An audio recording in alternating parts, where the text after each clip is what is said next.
Hello, everyone, and welcome to our next session of the Quest Collective Chaos Take the World campaign. I'm Steve the DM, and I'm happy you're all here. Uh, when we last left off yesterday, um, the group had just recruited Brother Albert High and faced off against the Shazian Guard in a training arena to help to get stronger.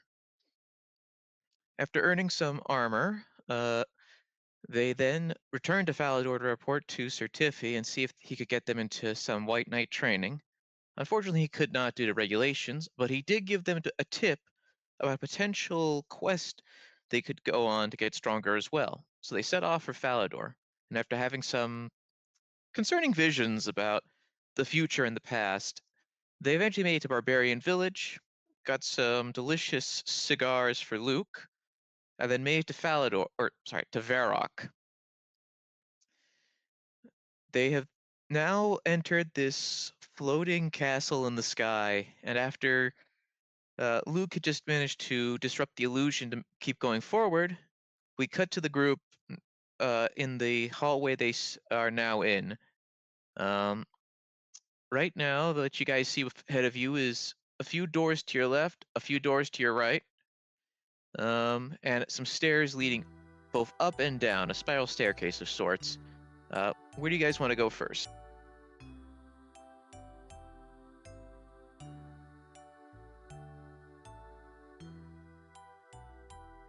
What are you guys thinking? Sorry, Murphy, couldn't hear you. Your volume was really low. What was that?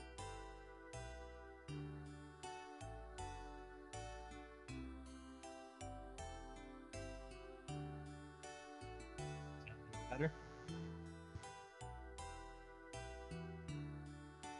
Or is it the other way? Is this better? I can hear you.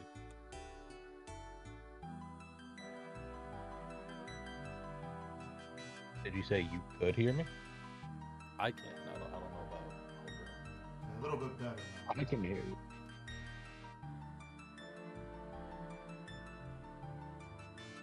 I just said, thoughts, everyone.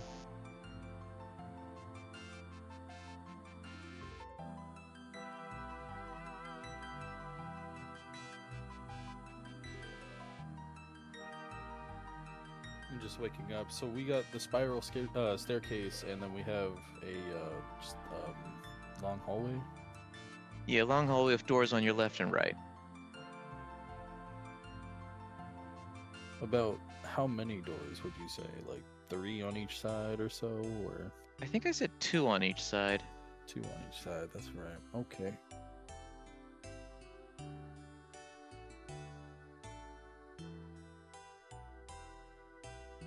And we saw him come out of one of the doors, right?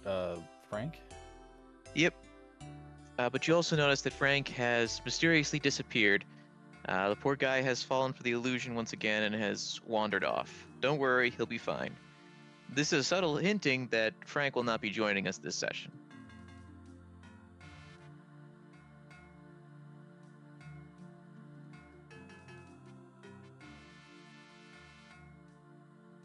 Well, we could always check out the other 3 rooms. If nothing's found there, we could always just head upstairs. Agreed. We probably should finish searching this floor before we move on.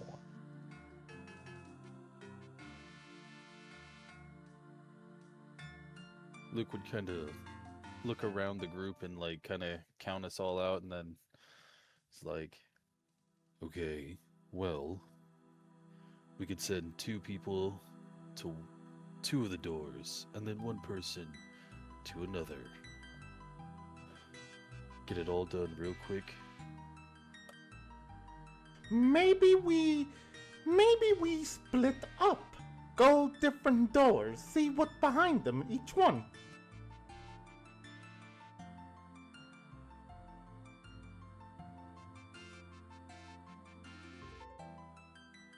Well, Frank came out of one, so there's only really 3 doors left to explore.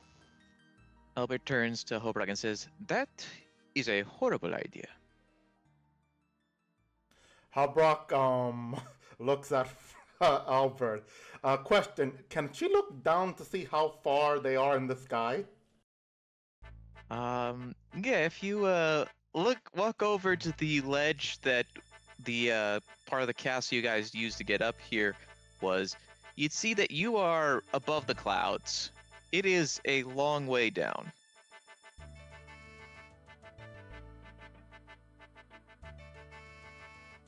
As you head over to that, Albert proceeds to hide behind Loop. Halbrock just turns her head slowly, and she notices Albert hiding, and she goes, "Smart. Don't say it's dumb idea. Me giving idea." She squints her eyes at him. It's a dumb idea. There's 5 of us and 3 doors. We have excess people.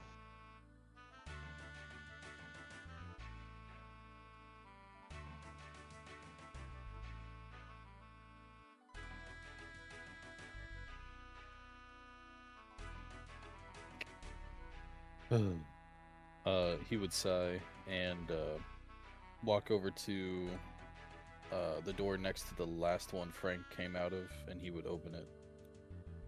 Inside that, you see a bedroom with one skeleton lying against the wall and a slightly fresher corpse nearby.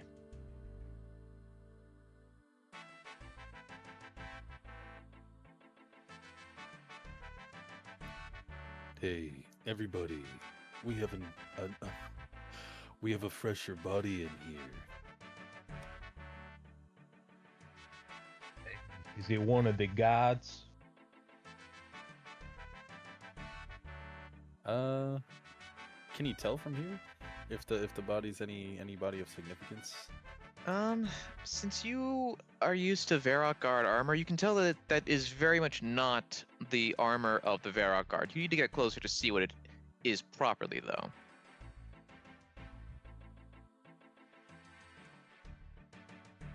Ooh, that's a negative.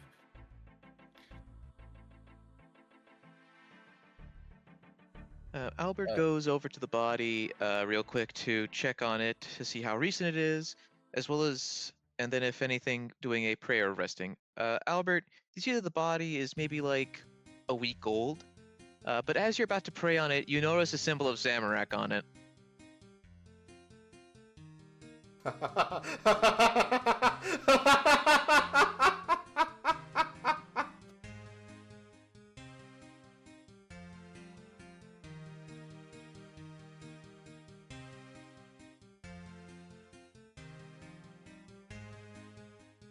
He stops praying for them and then proceeds to damn them. I knew it! I mean, I'm not sure what you were expecting. But anyway, so you notice, Albert, you notice that the armor appears to be that of a paladin, but given that they are wearing a symbol of Zamorak, you're inclined to think they might have broken their oath. But that's just an assumption at that point.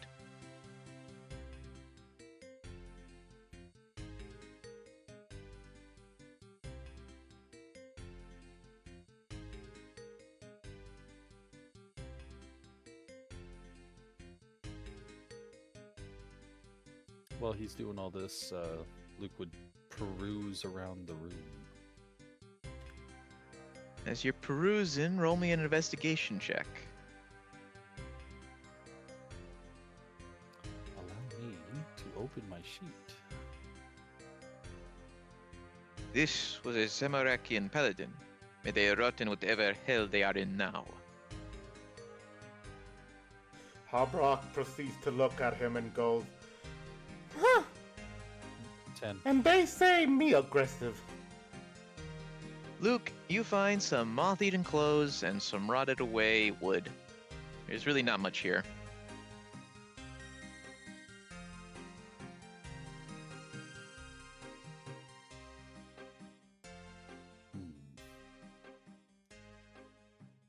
Well, I suppose if we're not going to be doing anything else with that body, we could move on then. Nothing of note here that I found. Anybody else?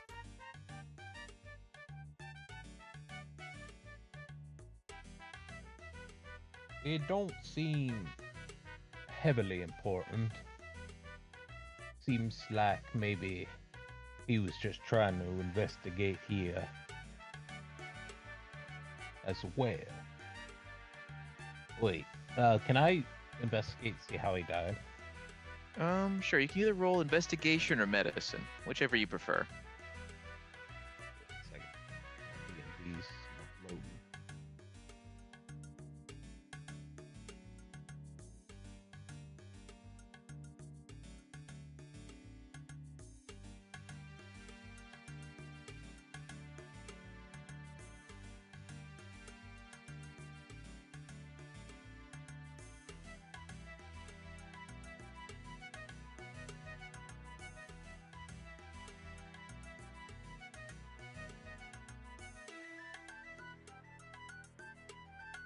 Medicine or what? Investigation.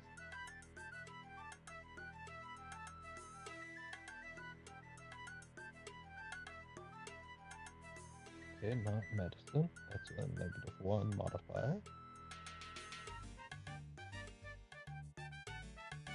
15. Very nice. Okay, as you take a closer look, you see that it looks like this guy died from a large, sharp object piercing his throat. Death was almost instantaneous. It looks like he must have set off a trap, because you see along the wall there is a crossbow of sorts, pretty old, and nearby is a bloody crossbow bolt. He must have set off the trap by stepping on a pressure plate or something. Yeah. He was just exploring, failed to heed the room for traps.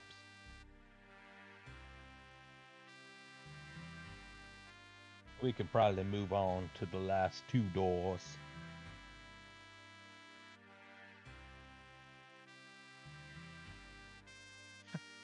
Serves him right for serving the wrong god. Regardless. Go ahead, sorry. Oh, regardless. Look out for strange floor tiles. Ain't sure this man's god had anything to do with him being blind, but regardless, let's move. Alright, so you guys got 2 more doors to check out. Which one would you like to look at, the left or the right? You know what they always say, left is always right. And I'd open up the left door. As you do, you find a library. It's not like the biggest library you've ever seen, but it's pretty decent size for just being a single room. A lot of the tomes seem to be in decent condition. Rare. Wonder if anything in here is of any note. I I'll presume start you're walking around looking. Yeah, sorry. I'll start walking around looking at the books. As you do, you notice that a lot of them seem to be more religious texts relating to Saradomin. A lot of them seem to be just a surplus of prayer books, a lot of Saradominist historical information regarding churches and various holy sites, general rules to live by as a Saradominist monk or priest, things of that nature. Boring reads here. Be perfect for you over there, monk or priest. I mean.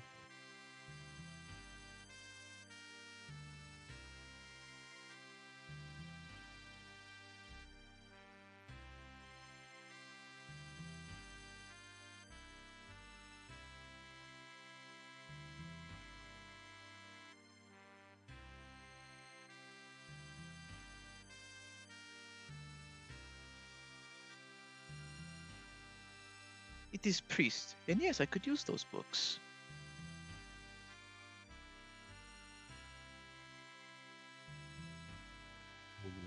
This place has a Saradominus library. I assume it's a Saradominus castle. But why was a Saradominus castle in the sky? And what does it have to do with some sort of evil, chaotic giant in the sky?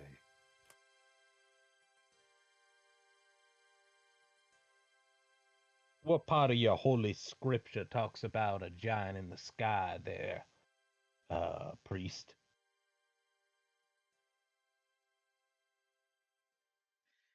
Roll me a religion or history check.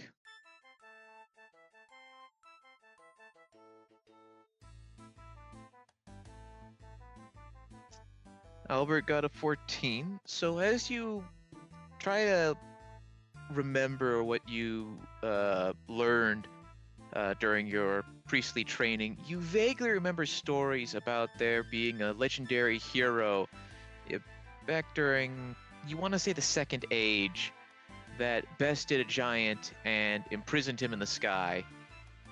But the legend is kind of vague about the details. It doesn't really say why he was fighting the giant. Merely that the giant was a heretic and had to be put into the sky to keep him from spreading his heresy.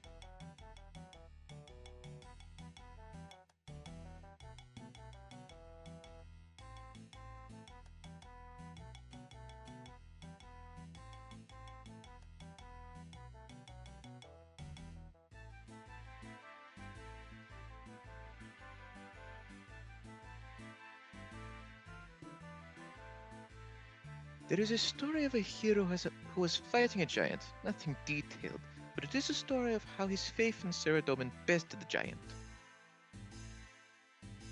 Well, do you remember any more specifics? Perhaps there's a book here that maybe the normal Saradominus down yonder didn't have access to. Maybe we could find a more detailed encounter between that hero and giant. Ooh, a religious lost chapter. Exactly what I was thinking.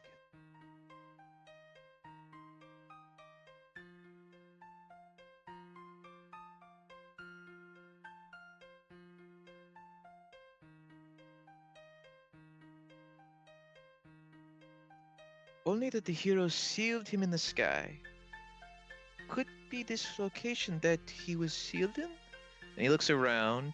And yes, Albert, you feel like this might have been potentially a Saradominus fortress built to hold the giant. Do you want to look through some of the religious texts here in the library to try and find something?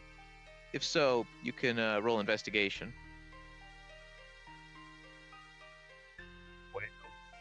I say everyone probably look around these books, see if maybe any titles like Sky, Giant, or something like that sticks out to you.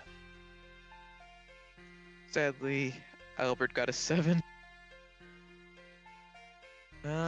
He does have a pass of 11, so while you don't find the specific book, you do find one particular set of shelves that do seem to be more historical records, and you motion that and you are able to point that out to the others to see. So, if anyone else wants to try looking for the book, you have advantage. On an investigation check, I mean. Rolling.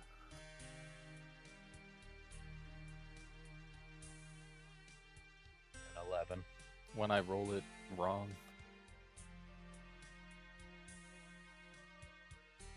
Uh, 16.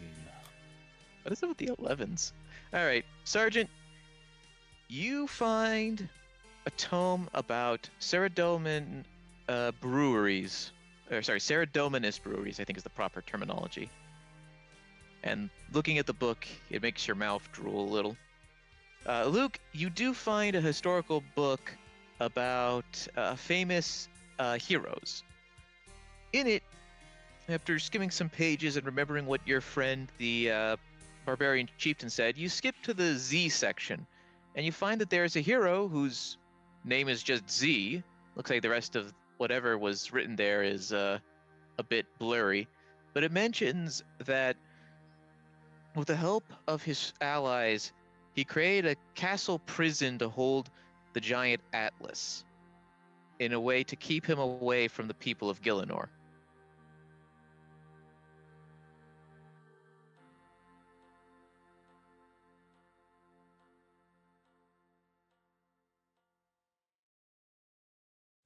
Ooh.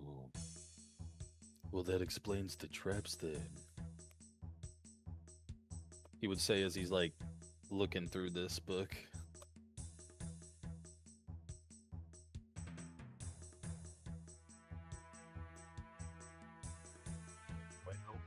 Is that about the giant? It's about the castle, but of course that does include the giant. We're in a prison.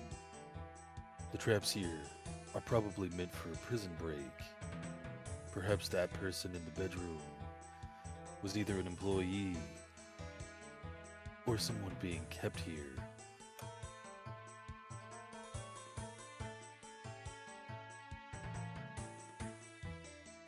Well, perhaps he came in here later trying to free the giant.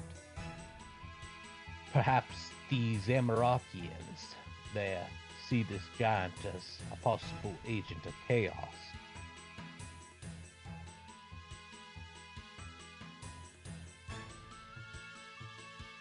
Luke would kind of thumb further through the book to see if there's any mention of Atlas being associated with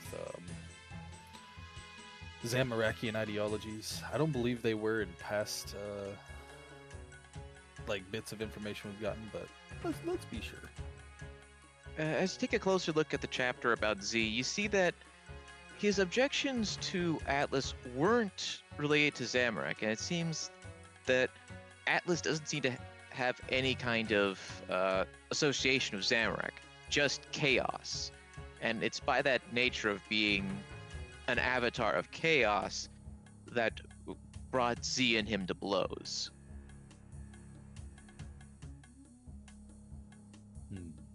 You know, Murphy, I think you're right. But unfortunately for the Zamarakians, there definitely isn't any connection to their own god of chaos. Ain't sure they care too much. I assume chaos is chaos to them.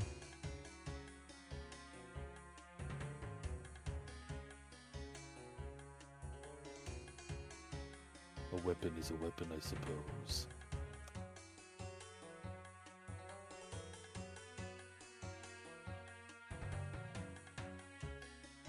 Blasphemy. Anything associated with chaos is Zamorakian. Meanwhile, as they're all talking about chaos and the books and history, first, two things. First, someone redeemed drink water. Thank you. Second, Halbrook would go on ahead and just search the room for anything noteworthy to take. Like, it is a library, so I would assume they would have something there for her to be able to find interest in. Obrock finds a children's picture book about goblins. Specifically, what kind of goblins to avoid. Halbrook takes it, opens it up, and with what she studied and reading, would see what excuse or what type of goblins the humans should avoid. You see that it lists the different goblin tribes and says to avoid them because of a variety of reasons.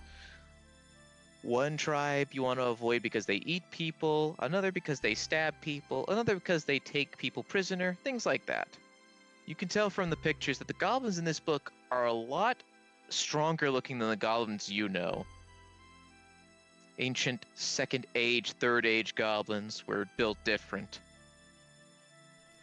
Halbrook looks at this and shakes her head and goes, "Bah, fakes history." And she says that she throws the book to the side.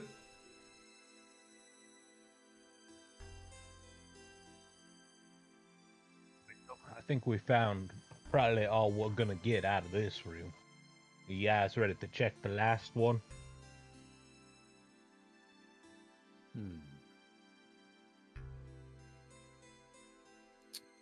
Luke would look over a few more rows before agreeing. He'd be looking for maybe anything that might not be religious text. As you're looking through it, you eventually find a old diary. It stands out because it's smaller than the other books, and the leather on it is starting to peel a little. Ooh, what do we have here? And he would take it off the shelf and give it like a quick blow off or dust off, right? And then he would open it. Inside, you see this very neatly written journal. And the first entry says, Day 1. We've officially begun keeping Atlas imprisoned here. So far, everything is going to plan. The knights have been doing their duties, and everything is as it should be. Z has returned to the surface and has begun a long journey to reunite with his people. I may not see him for a very long time, but I wish him the best of luck on his journey.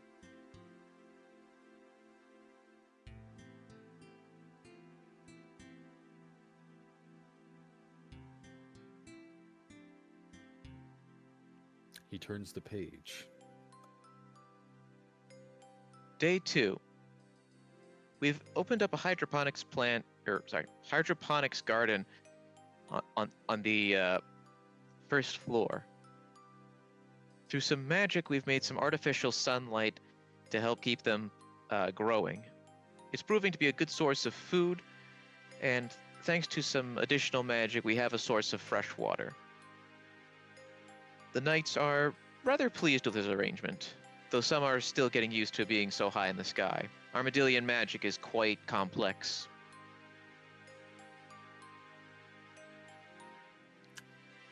Ooh. Seems we have another mention of a god here. This time it's mine. God. Armadillo. The majestic bird. AVNC. Yeah, that's what I said. That is correct. Do you want to read the next page? He turns the page! As you do, the next page says, so far, we have established a emergency protocol in each of the 4 towers, should any of them get damaged because of age. If they fall to the surface, a magical failsafe will activate, allowing people to come to the castle or leave the castle and return to the surface. This way we can eventually try to reclaim parts of the castle.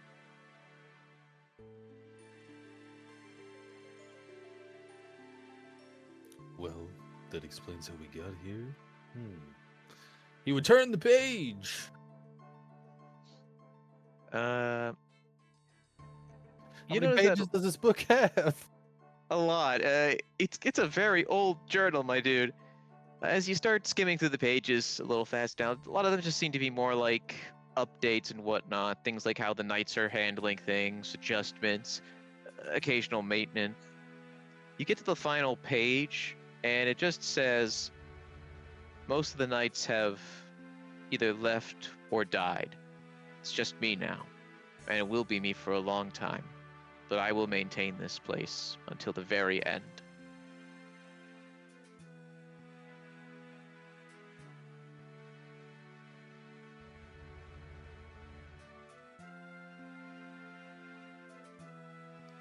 Oh. Well, that's a little sad. Bro's all by himself in a castle in the sky.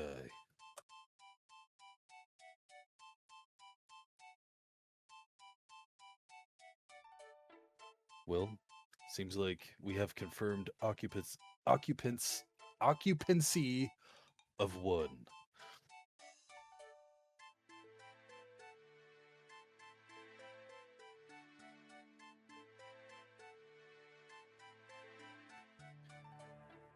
Anyway, you guys want to try to find that hydroponics garden?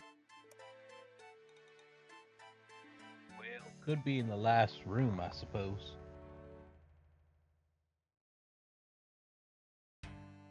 Could be, yes.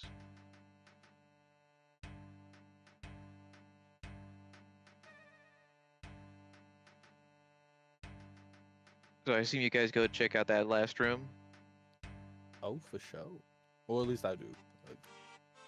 All right, Luke. You open the door to the final room, and what you see is, well, interestingly, a very long room filled with plants. And you see that, like, there's sort of this orb on the ceiling in the center that shines rather brightly like a sun. And you see various pools of water and plants growing it. Rather wildly, though. Like, you just see vines and potatoes and cabbages and tomatoes all growing crazily around you. And you see some kind of magical irrigation system automatically watering them. Or, I guess, more cycling the water between them so that way it doesn't get stagnant.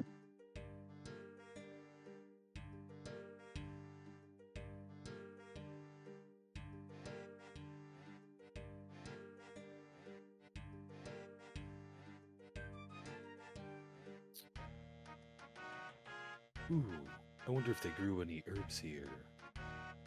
And you would like take a look around, maybe rummage through the plants a bit. Yeah, as you go further back past all the, daily essentials of eating, you do eventually find a few herb patches. You find some guam leaf, some randerweed, and some dwarfweed.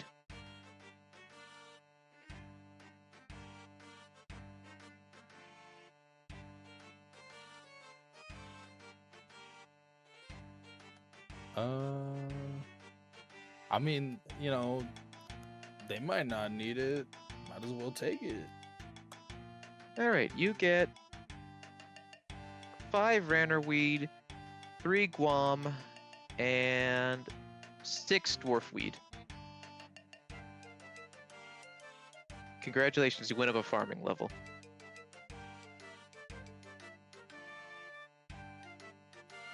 Someone in the chat asked, are we smoking them? Don't tempt me. Don't burn him with a good time. Not yet, anyway.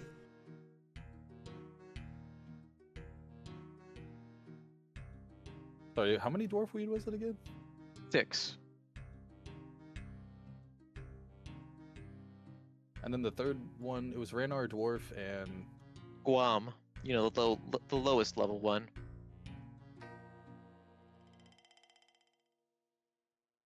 Is it Guam or Guayam?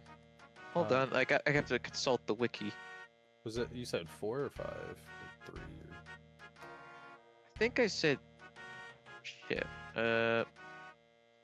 3 Guam?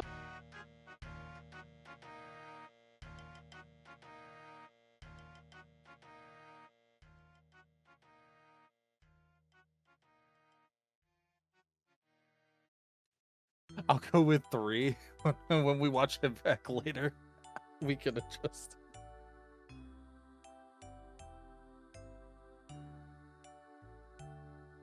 The wiki has no information for me, so by all accounts, it's pronounced Guam. Oh, that's it. Isn't that like a country or like an island? It's a territory of the U.S., yeah.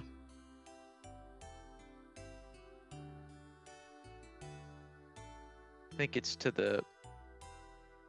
I want to say the southern parts. Like it's an island in the south of the U.S.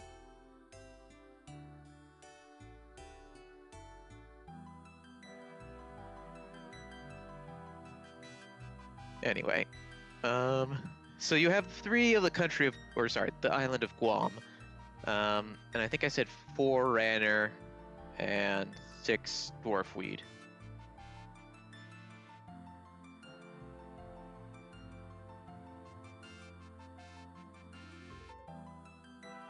Okie doke.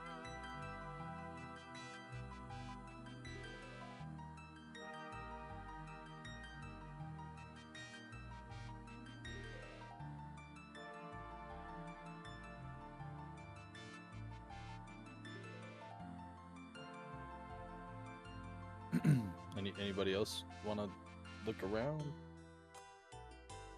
Yeah, sorry. I guess Harbrock would do that too. Like, not to look for some plants or anything. Considering that if she heard Luke read anything out loud, or if she could just make an assumption maybe that there could be something around this area, like a bird's nest for getting some delicious eggs, or just something around the area that she could find. As you're looking around Hobrock, you see a massive cabbage. It's like big enough, like, how to describe the size of it? It's about like the size of a human in length. Like, it's about like 5 by 5 feet. Harbrock just looks at it and pokes it. As you poke it, you see it wiggle a little. And you hear it say, Harbrock tilts her head and goes, me think me find the talking cabbage.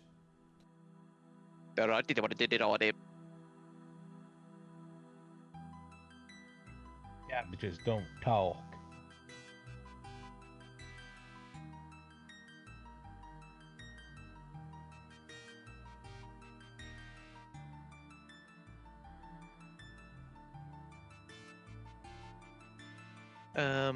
So Albert looks over in Hobrock's direction, and yes, you do hear the cabbage speaking. You can't understand what it's saying because I don't think you have cabbage as a language currently. So by all accounts, it just sounds like gibberish.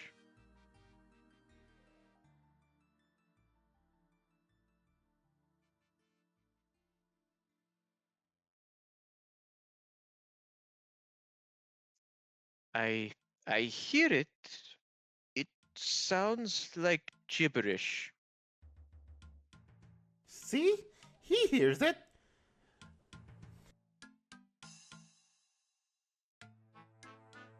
Cabbage wiggles somewhere and goes like, Last I checked, gibberish isn't really a language.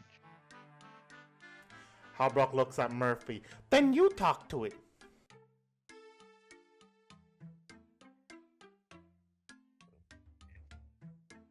I go up to it and I go, no. No.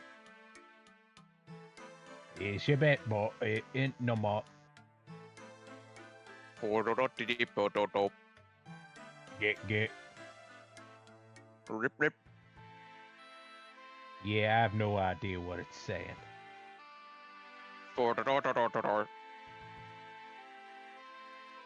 No, I think you're understanding. You should keep going. It does kind of sound like a drunk at a bar. Let me try to focus on it. Da bope bopa do.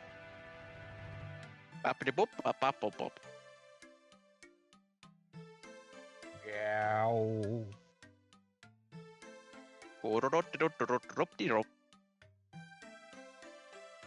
Murphy's gonna try understanding this in the terms of trying to figure out what a drunk is saying. Okay. Roll. Oh, that's a good question. What would he roll for this? I guess. You would definitely have advantage because you're used to drunks and talking like drunks, but I guess roll. Oh, sorry, insight? Yeah, insight. Real insight with advantage. Negative in that, but it seems like it would be an insight roll. 5.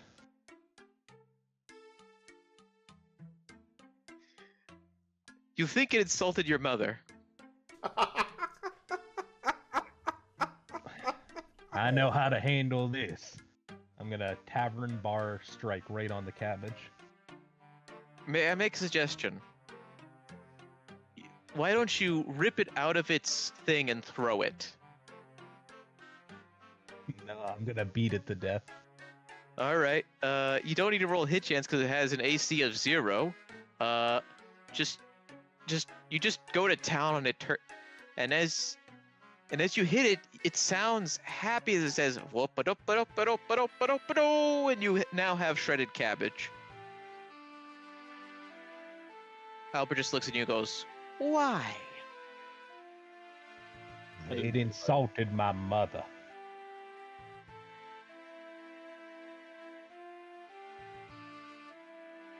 I didn't realize cabbages speak Italian, man. I don't believe you. Ask you to believe me. I killed it, and then now it will no longer speak gibberish at us. Brock goes, maybe you misunderstand. Plus, it's talking cabbage. It's from garden. Maybe we could find information with it? It's dead. I know. I'm just letting you understand you killed our possible information. It's dead.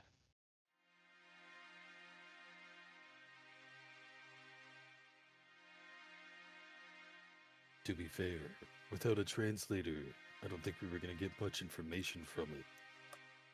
Still, she makes a fair point.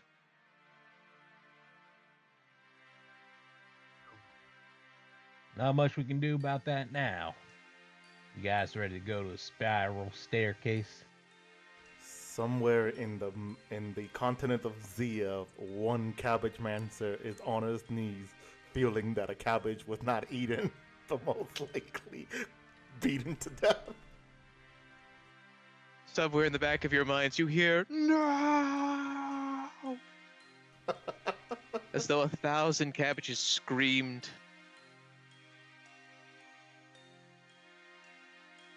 Then were silenced. Anyway, so you guys all set to go there, or will any of you partake of the now shredded cabbage?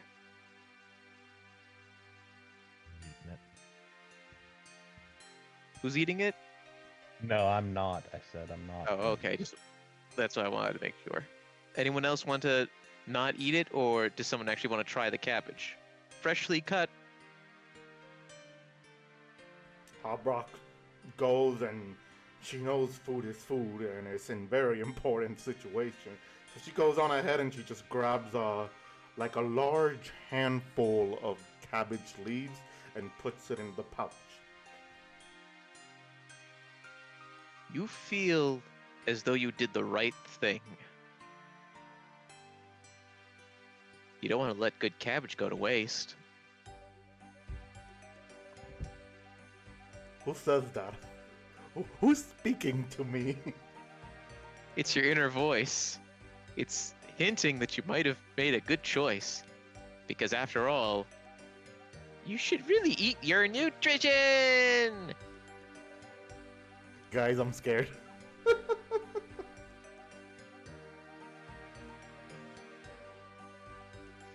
Anyway, so yeah, you guys walk all the way back to the spiral staircase, and you have two options. You can either go up, or you can go down. Which way would you like to go?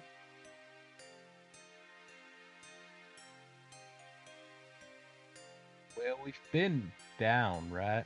Or are we on the first floor or the second floor? Technically, you're on the first floor, but there is a basement. How in the hell is there a basement on a fucking island in the sky?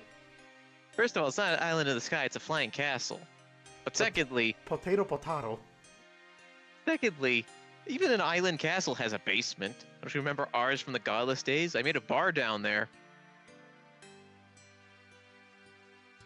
Okay then.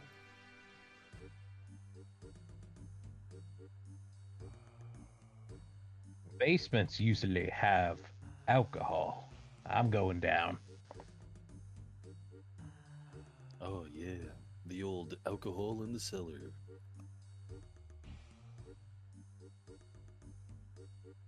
Agreed. Could be where our seal or prison is. Worst case scenario, we just find whips and chains. Hard Rock looks. All right. What? Never mind. Let's just go downstairs. And so you ventured downward. And as you do, you emerge in this nice central area. You see, there's another spiral staircase in a hallway down the way. Like it's like as you get to the bottom, you see there's just one hallway here, and you see like 4 doors along the wall in front of you. And then there's another spiral staircase on the other end.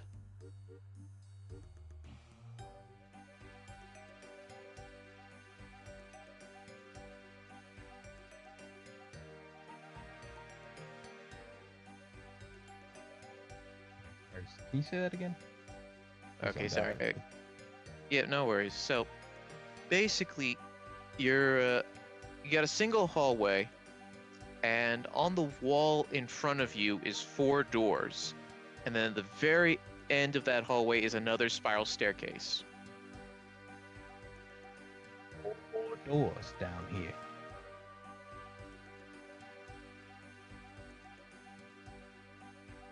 I wonder if the number 4 has any significance, or is just coincidence.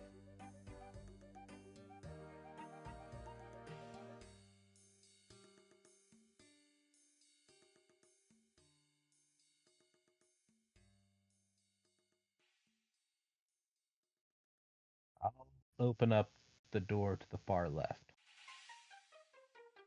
As you do, you find a kitchen, and your alcohol senses are tingling. At the far back, you see several barrels of alcohol. Oh, I knew this would be down here. I walk up to it to see what it is. You see that it is wine. Well, a little less excited, but I'll give it a try. I'll crack All it right. open and give it a little try. Less excited. What, you don't like feeling fancy when you drink? Nah, not really. I was never into the wine. That was more Calypso's thing. All right, so you have a few options. You have Blackbird Red, Chilliwack Red, Eclipse Red, Principum Red, Exotic White, Mesotonality White, Honameo White, Fortis Ash White. Sorry, I apologize in advance that I'm mispronouncing these names. Chihuahua Rosé, Imperial Rosé, and Xochitlopatic Rosé. Which one would you like? The ash white. All right. You take a sip of it, and in it you taste the flavors of apple, lime, white lily, and oil.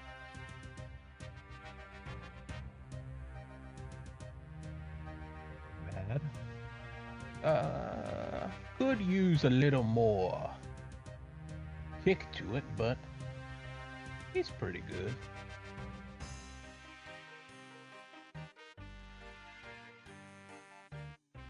Anything else you like to try? No, I'll just drink a little more of this one. Tastes pretty good.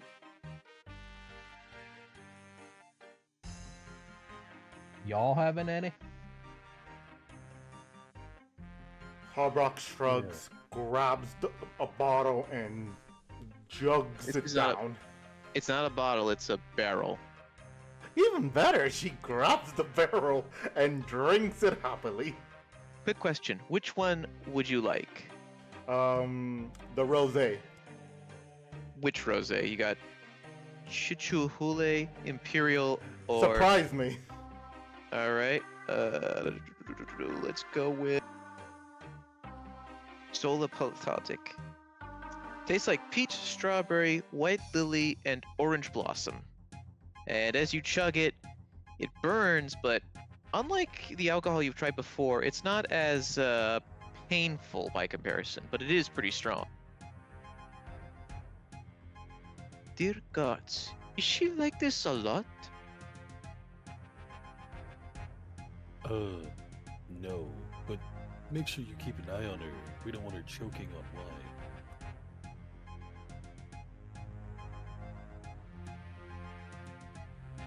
wine. Give me a con save, Hobrock. Con save coming up.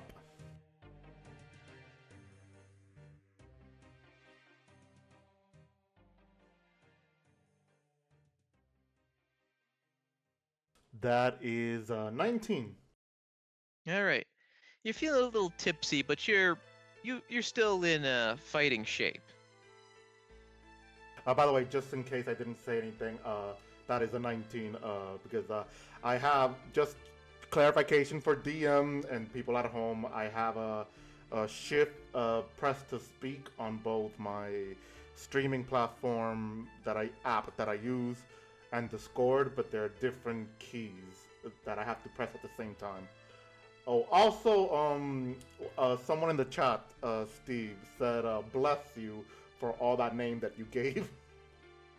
Yeah, don't bless me just yet. I feel like I've mispronounced like most of these ones. I am not as familiar with the Mesoamerican dialect that a lot of these seem to be based upon.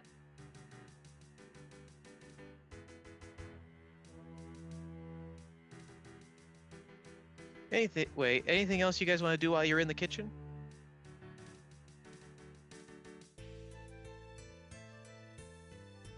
Just to warn you, Albert, she's more of an aggressive eater.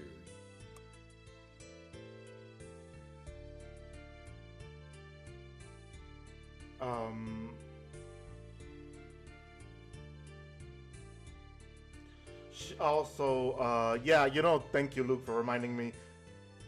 Is there anything edible in there? No. Everything, like the food is like all rotted away. I would do something about that, but sadly I can't think of anything. Alright, Hobrock just looks at the food being rotten. She's slightly disappointed.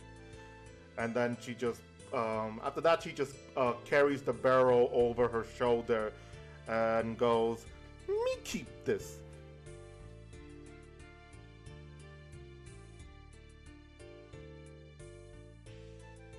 Knock yourself out.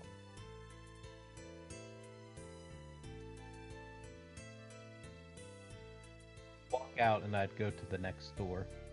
In The it- first one to the right. Oh, okay. In it, you find an altar to Sarah Doman with a few pews on either side.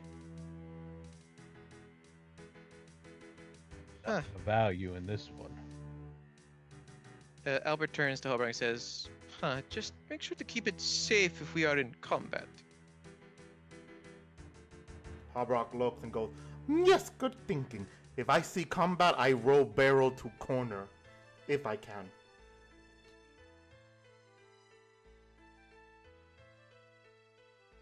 Ooh. Explosive barrels, though. That is a strat.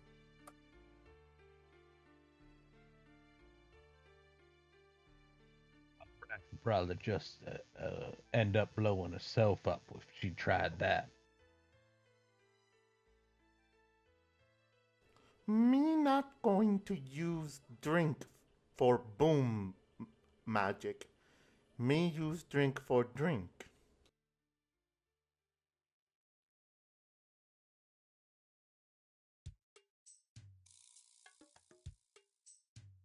Yeah, there's a altar in here if you want to give you a thanks or something.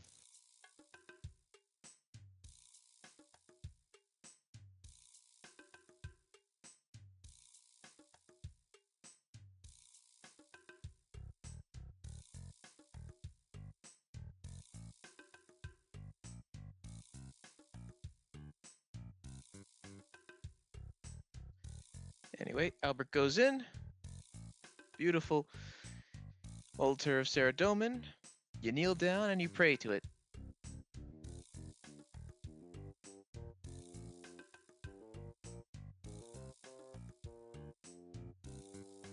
I open the next door. In it, you find some prison cells with some skeletons in it, and a chair and table nearby with a skeleton sitting in it with his arms crossed. It looks like he died like that.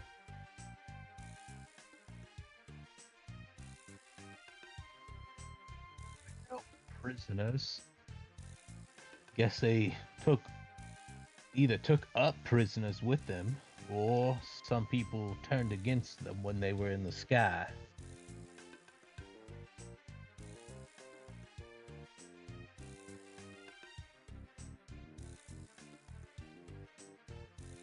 Does he, as Harbrock walks in, does he look like he fought in combat or died in combat? Nope, he's just sitting there with his arms crossed. Just a skeleton sitting there. Seems pretty relaxed, all things considered, for a skeleton.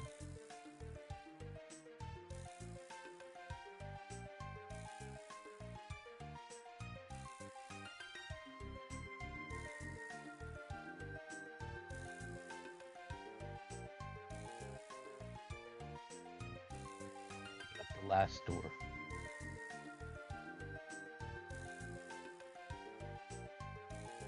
In it, you find an armory, but it looks like most of the weapons of rust and armor have rusted away. Take a quick look around just to see if there's anything that might not have. Before you guys leave, Albert comments on the single skeleton and goes, "Huh, I wonder if he's the lonely knight that was left here."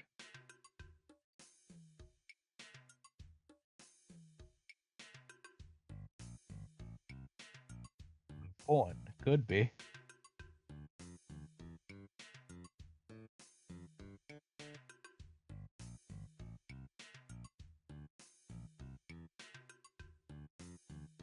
Now I'm gonna look around the room to see if there's even like one weapon or something that's not rusted. Alright, roll me investigation then, or perception.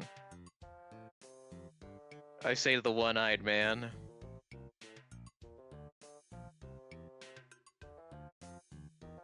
He actually 7. has a +2. You don't find anything that looks usable.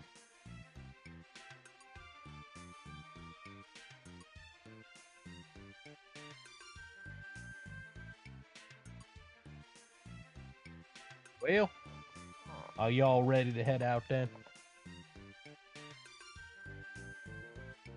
Me is ready.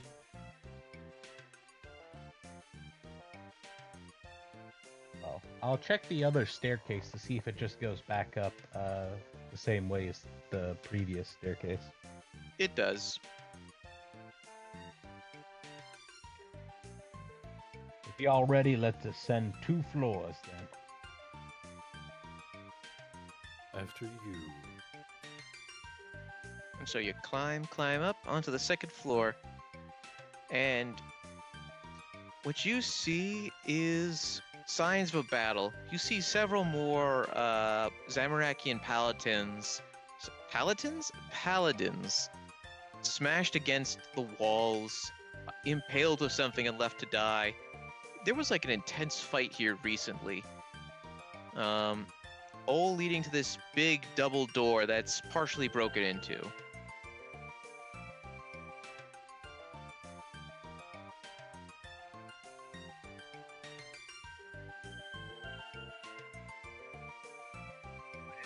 signs of a struggle are obvious. Luke would check the dead plantains. Me and paladins cough. As you examine them, you see the armor in a little bit better detail since you're more in the light than in the bedroom. You see that it looks like they must have once been Ceredomanists, but the Ceredoman star has been more or less scratched out for a Zamorakian symbol. Anything in particular you're looking at for them?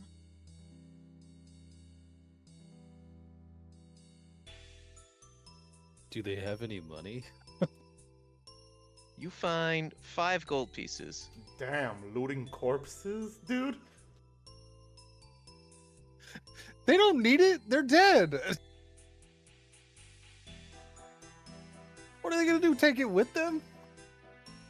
If I they mean- were going to, they wouldn't. I mean, I'm just saying, restless ghost, you're stealing their possession. I don't know, man. I don't know.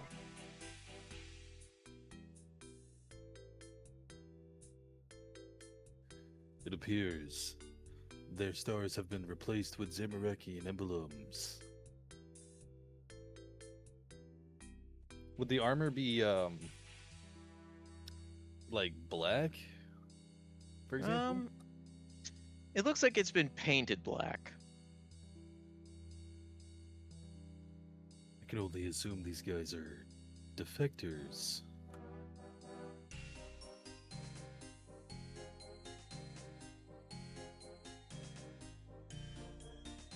Interesting.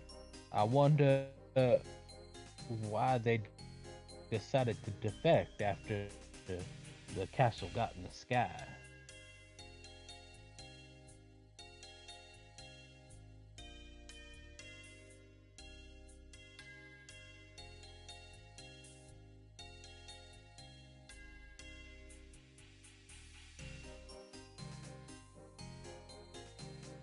A mystery indeed.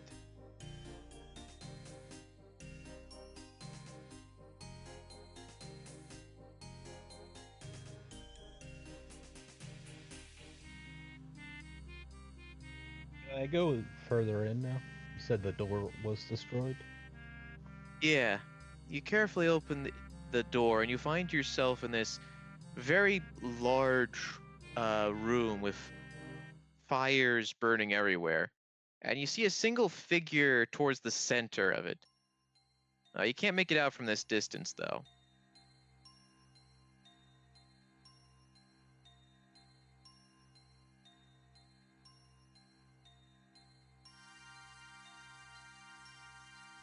A little closer then. As you move closer, you see that... Carefully, Yeah, understood. So as you move closer, at the very center of this room, you see a demon. A dead demon with a large sword shoved through his chest. It's a little different than normal demons you've seen. Like, this one is like blue and yellow and white in color. Does sword look have any interesting look about it? Looks like it's a white sword that was painted black. Wait, so it kind of looks like a Ceredominus demon being stabbed by a Zamorakian knight sword. A dead demon. Albert kneels down and does a prayer, a rite of cleansing.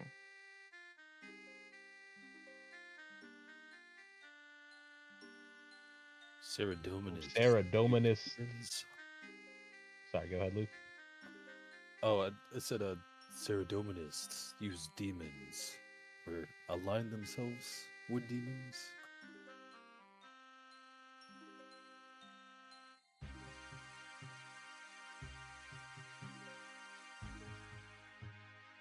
I would just look at the priest waiting for an answer.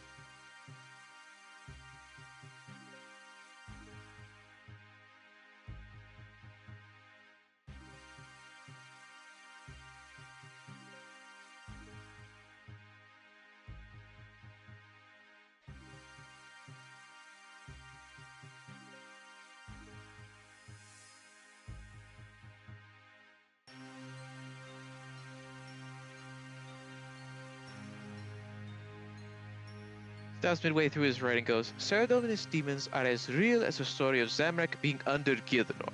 False. Then why is this demon the colors of Saradomin?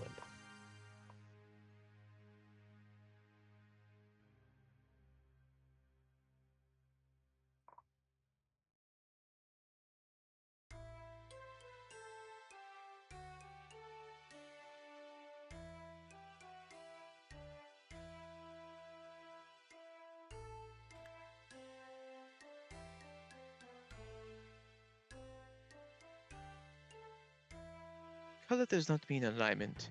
Maybe he is just blue.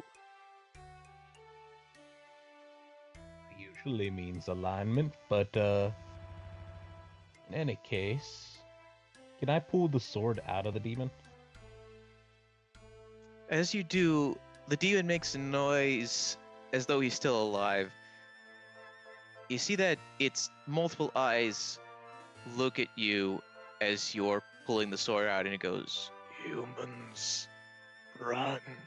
He is free. Albert throws some holy water in his face. Interestingly, Albert, the holy water doesn't seem to hurt him. He just... If you're talking about Atlas, we freed him. You... What folly is this? Why would you...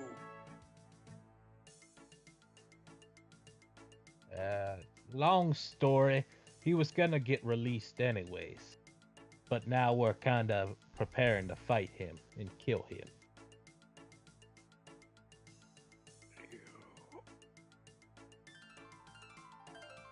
Is this why we could only imprison him? What madness. Saradomin, forgive you, as I cannot. And then the demon dies. Hey, I told you it was a Saradominus demon. Ooh. Case blown wide open. Meanwhile, Zamorak underneath Gilinor's surface. Albert then goes, Impossible. You then all hear a voice in the far back of the room in the darkness go, Oh, very possible. Alas, he is no more, so your fate, your knowledge of demons shall remain as it was, little priest. And you all feel an intense pressure as from the darkness you see a pair of glowing yellow eyes look at you, and then fire burns in the nearby sconces, illuminating the area. And before you is this massive figure with he's masked with a smile on his face through the mask, I mean. And he just looms over you in a big throne. Welcome, heroes. I am Atlas.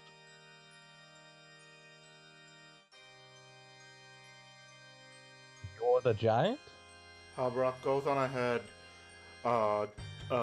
rolls her barrel to the corner, grips her great axe in two hand, and would enter rage at the moment, and was not doing anything yet, because obviously Murphy was gonna say something. Yes, I am Atlas. Oh, does he look big? Like He's giant huge. size? He's giant size. He fills he's like as tall as the room while sitting down. That's what she said. Anyway, Habrak is gonna go on ahead. God damn it, Luke, I can't. Okay. I'm sorry. You got me good with that. Harbrock is gonna pull a Harbrock and just rush at him in rage mode and just try to take a swing at him. All right, roll hit chance. I've got a lovely bunch of coconuts. Da-da-da-dun. Ooh, okay, that's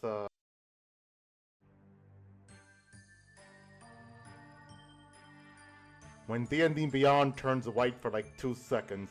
That is a 20. All right, that's a hit. Roll damage. Ooh, wow, that's a hit. Okay, crap. Let's see. Right, three, 8. Oh wait, no, that's the wrong dice. Where's the other dice? Oh, here you are. Okay. Jesus. Okay. 18 and then 19, 20, 21, 22. 22 slashing damage. All right, you do 22 slashing damage, and you see that he does not bleed. In fact, it doesn't even look like you really phased him. He just kind of looks at you from on high and goes, "Little orc, did you really think that would work on me?" And then he proceeds to try and flick you with his giant hand. Kinky? Yep, just give me 1 second. I need to... All right.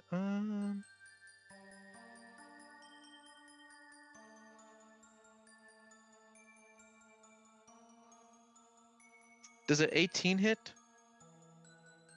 Yes, it does. All right. You take 21 bludgeoning damage and 5 psychic damage, and you are knocked back. Okay, so 21 bludgeoning damage. That's half. Which to 10 bludgeoning damage. I'm sorry, that's what? It would be 10 bludgeoning damage with your resistance. And then what was the other one? 5 psychic damage. Alright, so that did a good number on me, sending me back a bit. And Harbrock just goes, "Ugh!" and just lays there on the ground where she's trying to force herself back up. Moo. Apologies. Atlas, was it? No need to apologize. Vandosians are hot-headed when it comes to combat. They see an enemy in front of them, and they charge right at it. It's expected. Typical, really. Oh, enemy. That's a harsh word. We don't like that. No. If you must know, though, we actually aided in your freedom. And, you're welcome. But, I think we'll be going now. But if there's anything you'd like us to get you while we're out, just let me know. Ah, you little meddlers. You think I was blind while I was trapped here? I've been watching you for quite some time. Yes, I remember your first adventure in Port Sarum. How you braved that Seradominus crypt to claim that relic. I wonder if your new companion has any thoughts on that. Yeah, we stole a Seradominus relic, or attempted to, by breaking into an ancient shrine of theirs. Forgot to mention that.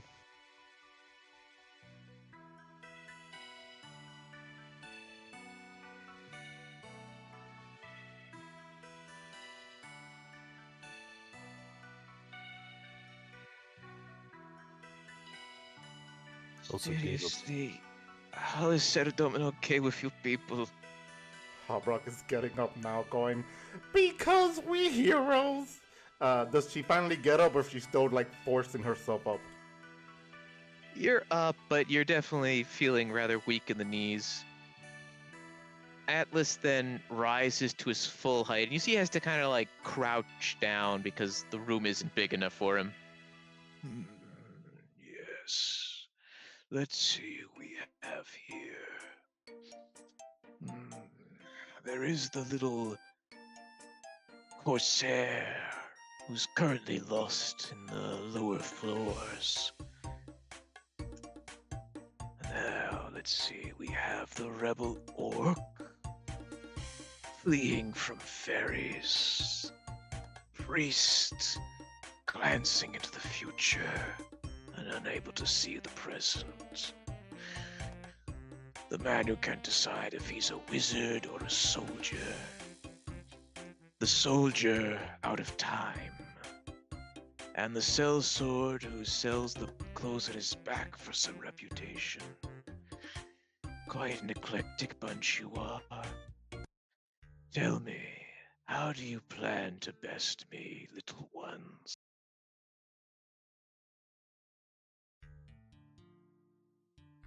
Well, we were hoping to train before we got to see you. Didn't really expect you to stick around in here. Yeah, who What? hangs around in their own prison? It's kind of weird. Oh, maybe I wanted to give my thanks to you. Maybe I wanted to say hello. And maybe urge you to give up.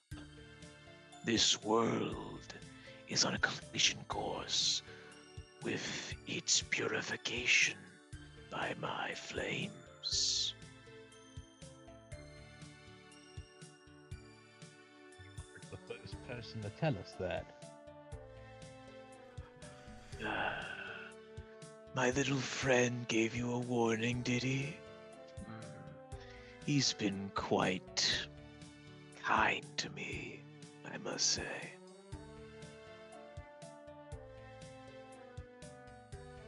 Me not know the meaning of word give up. And Halbrock is gonna try to attack the giant again. All right, roll hit chance. Here we go. That's 28, right? Yeah, 28. All right, that's another hit, but you'll see once again that regardless of the damage you do, it doesn't seem to be phasing him. So He no then roll for proceed- damage? No, you can roll for damage, it just doesn't matter. Alright, well then I'll just still roll it. That's a 4.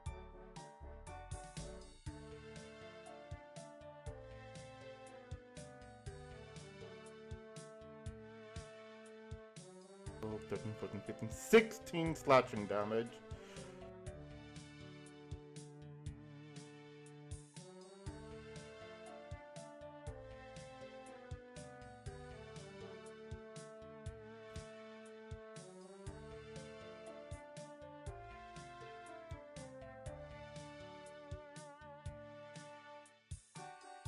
Am I still here? Yeah, you're still here. For now, Doesn't do anything, remember? just don't get flicked again.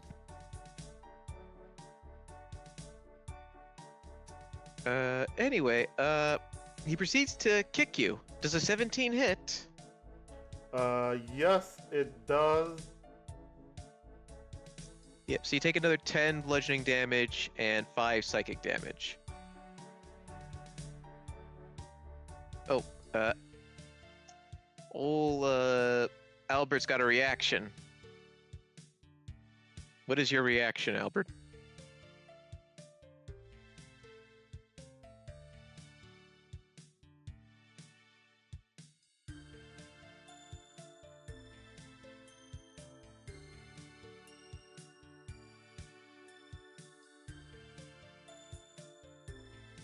Okay, he uses Warding Flare, basically giving the attacker disadvantage, and also giving you 2d6 plus 4 temporary hit points. So, Okay. Let me roll that 2d6.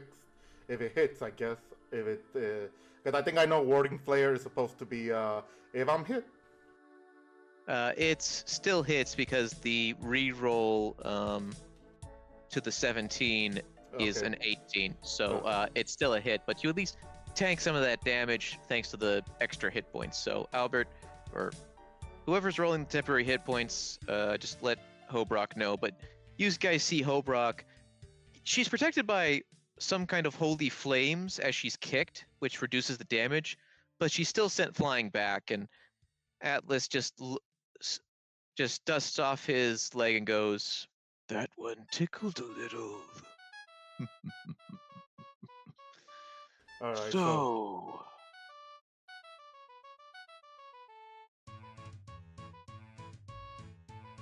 all right, so now, just sorry.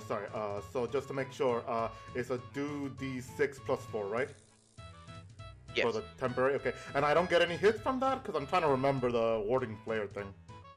No, you still take the damage because, like, it just imposed disadvantage. Oh, okay. And what's the damage? I didn't hear you. Sorry. It was 10 bludgeoning and 5 psychic again.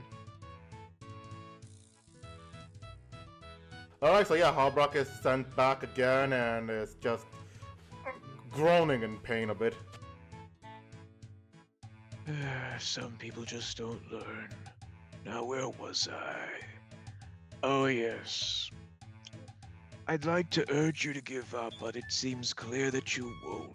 So, I will await you and your inevitable arrival. And when you do, I will burn you to nothing. And then the rest of this world will give in to chaos. Such is my duty. But I'll leave you with some playmates before my departure. And then with a snap of his finger, you see the fires coalesce in front of you guys, and 4 elementals emerge. Any last words before I depart?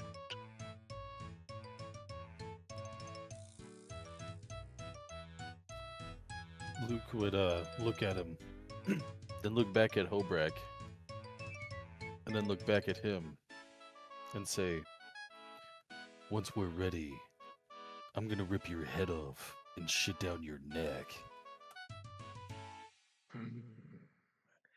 You've got a good spark in you. And then Albert adds on, Seradomin's light guides us. We will see you again. I have foreseen it. And then Atlas turns to Albert and goes, And I have seen your fall in the fire. But we will truly see what the future holds, for it is never written in stone.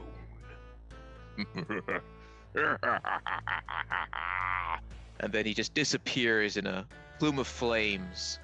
So we're going to go to roll 20, and I'll need you guys to roll initiative. Alright, so let me quickly roll my initiative. I got an advantage. And that is a natural 20 for 22, though. So tiny. Such a tiny initiative bonus. So 22 for me. Very nice. 13. So before I roll my initiative, I'm going to use my uncanny metabolism, which lets me regain all my focus points and regenerate a 1d8 plus 7. Nice.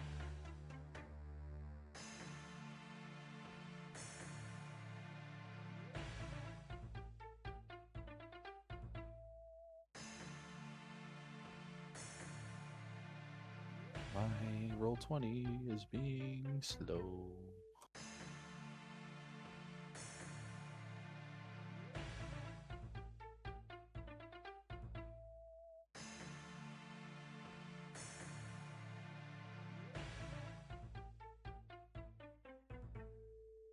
Oh, my bad. I should have rolled initiative, though.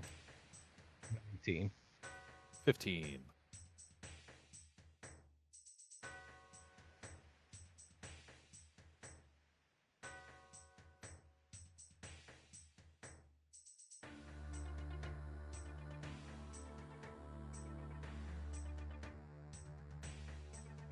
All right, I'll just need Albert's initiative.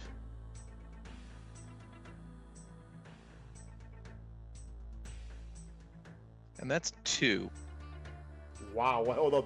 Did he roll a nat 1? Yes. Holy damn. I mean, honestly though, if he's like doing the healing or what have you, then that's I not a mean, bad order. Yeah, it's not bad, but damn though, that he's dead last though. Okay. So, is everyone ready to begin?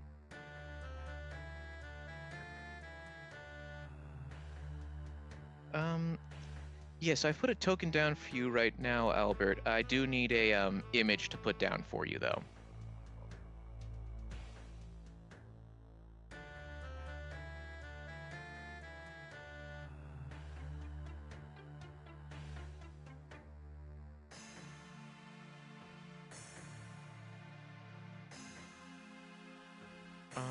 But yeah, so is everyone ready to begin? I am ready, yes. I am ready. All right, just give me 1 second.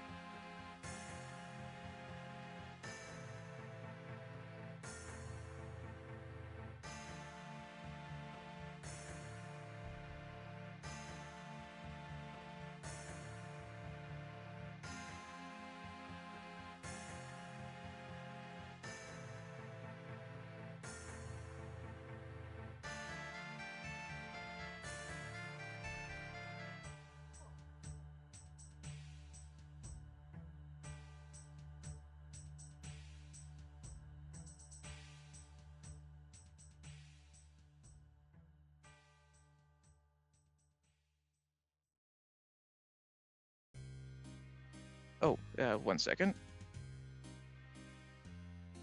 I'm gonna assume oh yeah, his token. Yeah, you're getting it. He's getting it. Sorry, folks. It's just Albert is pretty new. Well, not new to the group, but new to the campaign. So we're trying to set him up real quick. There we go. Okay, so yeah, just sent him the Roll20 invite. While we're waiting for him to get here, so I can then give him control of the token. We'll start with Hobrock. It is your turn. Good. All right. So Holbrook will go on ahead and move to the closest elemental. And yeah, basically just around here. And she would proceed to attack him twice. So first attack, just to see, that's a 19 to hit. That is a hit. All right, that is a hit. And now for, oh wait, wrong one. I'm supposed to roll for damage. Yeah. Okay, so that's for a 12, 16 slashing damage. And then second attack. That is a 16 to hit. That's a miss. Okay then. And then oops, sorry, wrong dice.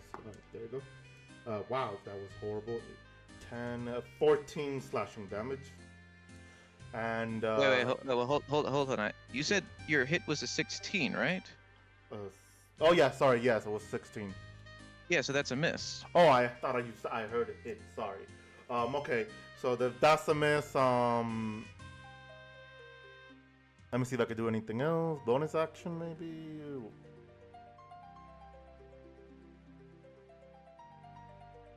Yeah, nope, I got nothing else to do. That ends my turn there. Okay, it's now one of the first fire elemental.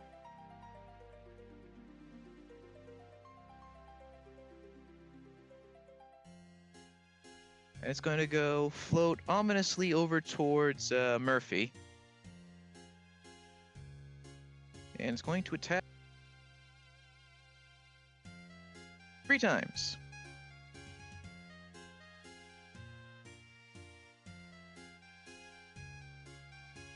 Does 2 20s or a 9 hit? It does not hit. I'm gonna try the 220s do, but I'm gonna try to reflect one of them. All right, so the one you don't reflect is going to do 7 damage, 7 force damage. So go ahead and roll your thingamahoo's it? It's doing force damage. I can't reflect force Oh, damage. okay, then you just take 14 force damage in total then. Okay. Now your turn. I'm gonna hit him back. Oh, just a quick question for you, Murphy. Do your hands count as magic yet?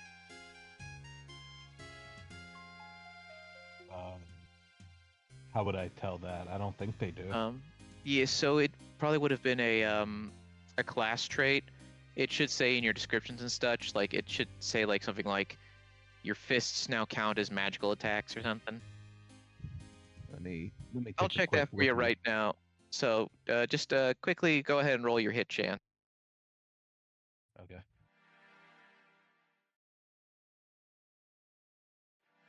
A 23, a 21, and a 25. Okay, all those hit. All right.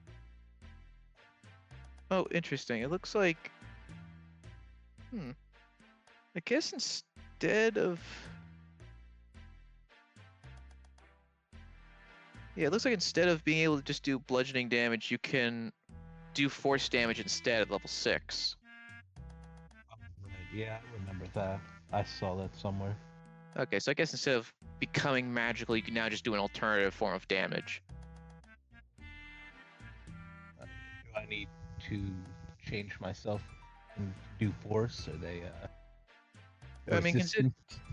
you basically you just yeah, because well, you'll figure that out now. So for right now, let's just say that you do 22 bludgeoning damage, which gets halved to 11 bludgeoning damage. So you see that your fists, when doing normal damage, don't seem to affect the elemental as well as it should. Looks like they might be resistant to non-magic. I say to the group. Would you like to do anything else? Do I have to do anything to switch to force damage, or do I just announce it? I think you just decided when you rolled the damage. Okay, then no, I'm good. All right, Luke, it's your turn.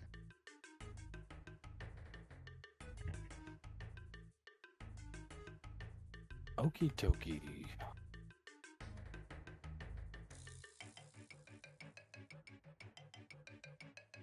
What do we want to get done doing now?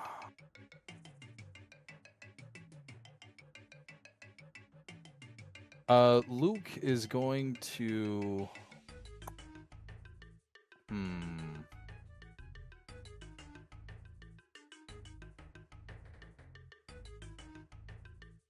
He's gonna cast Blade Ward on himself. And then he's gonna cast Jump on himself with a bonus action. Okay.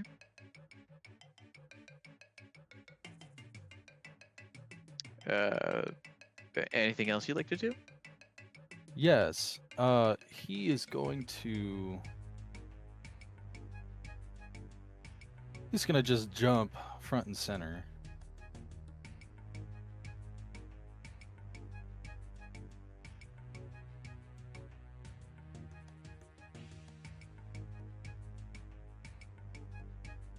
And I guess with like the interaction, he'll just kind of like motion for those elementals to like bring it on. Kind of both look at each other and shrug. All right, now it's That's one his of the turn, right? elementals' turn, and yeah, it's gonna go after you, Luke, since you've invited it so. But before it attacks you, you notice that it proceeds to ignite flames along its blade before attacking you. Ooh. All right, does an 11, 14, or 21 hit? Give me a second.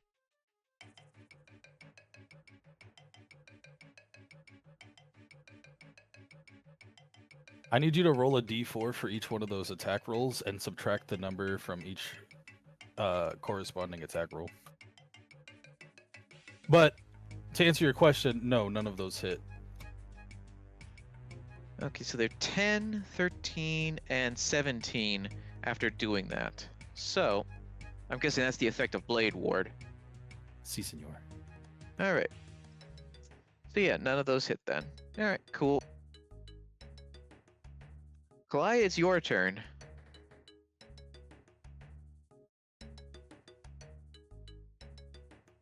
Okay, I'm gonna go to try to attack. Just one of the ones in front of you, alright. So, yeah, go ahead and roll the hit check.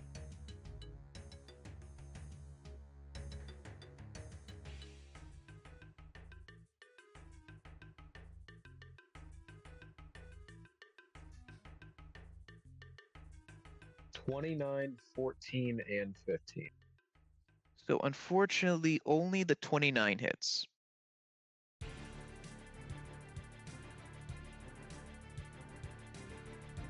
All right, 11 damage. Okay. Anything else you'd like to do? No, but quick question: what is the armor that I received? Like, what is that labeled in under D&D Beyond? Yeah, it should just be half plate plus 2. So I think if you type in half and then I think it's dash plate, you guys got some Shazian armor from the arena last time, and so they got you a set of it. It's technically the equivalent of a mithril armor, so it's just plus 2. Okay, I will look for that and then put that on. Thank you. You're welcome. All right, so let me know when you put it on, because the Myrmidon, or the elemental in front of you, is going to attack you 3 times after igniting its swords.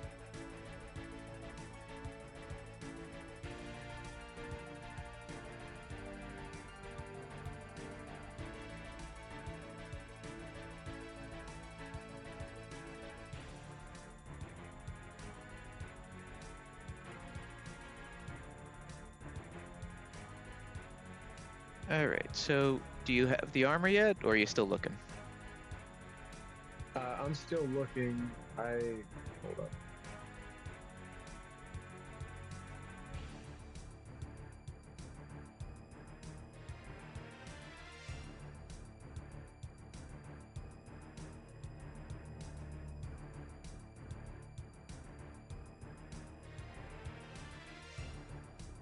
Oh, real quick, we got a redeemed drink water. So for anybody who hasn't hydrated yet, go on ahead and hydrate now. And thank Yeah, you I so just much did. for the hydration.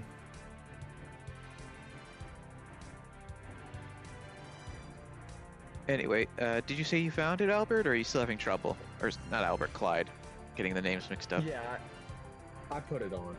Okay, cool. So the hits are, or sorry, the rolls are 12, 19, and 15. Do any of those hit? Nope. Okay, then you are unscathed.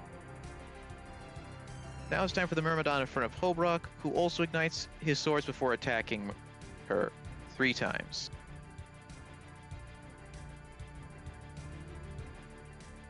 Okay, does a 27, 24, and 25 hit?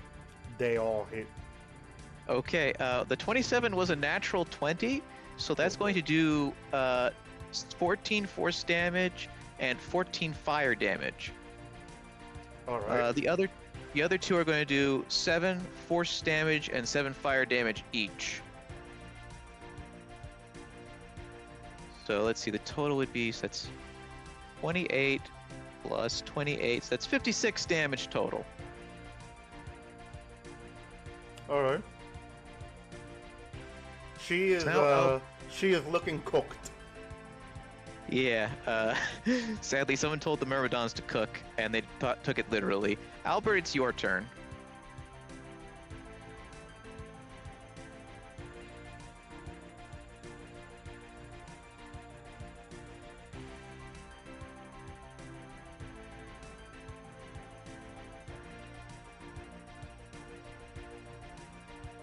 Yes, to clarify for your concerns, Albert, yes, Hobrock is in dire need of medical attention.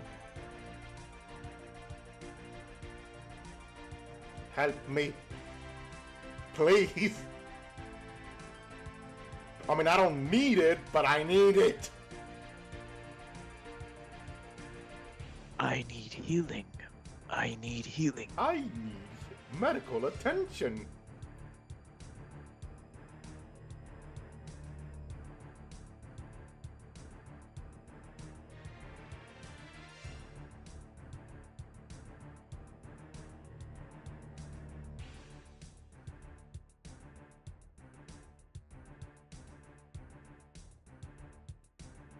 Saradomin, grant the orc the prayer of healing.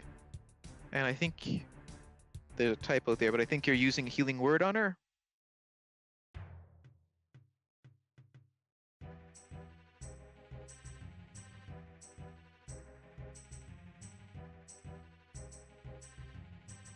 Alright, awesome. Just let me know how much you heal her.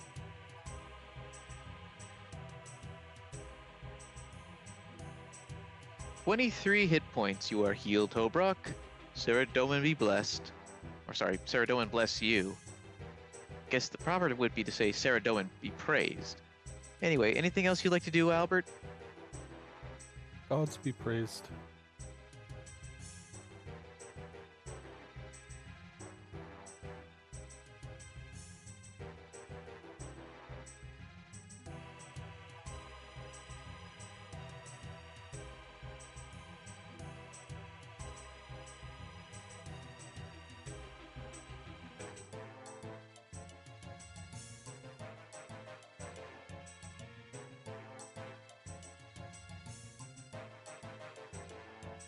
Alright, unless Albert has anything else he'd like to do. I guess he's probably looking through his spells right now.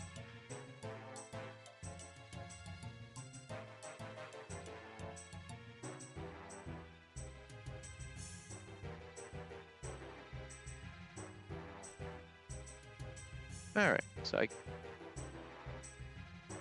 Ah. Okay.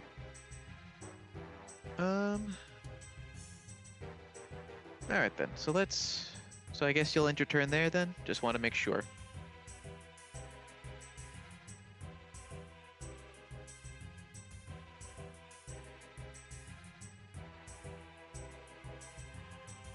Oh, he did find something.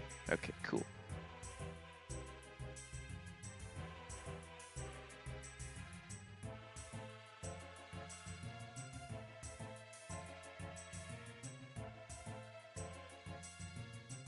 Okay, he's going to use Protect from Melee on Hobrock. So remind us what that does. Oh, 50% reduction.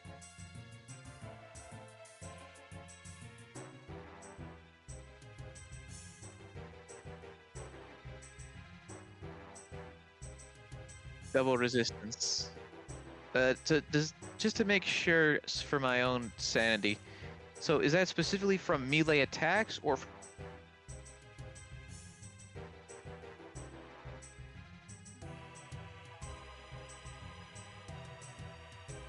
specific damage types?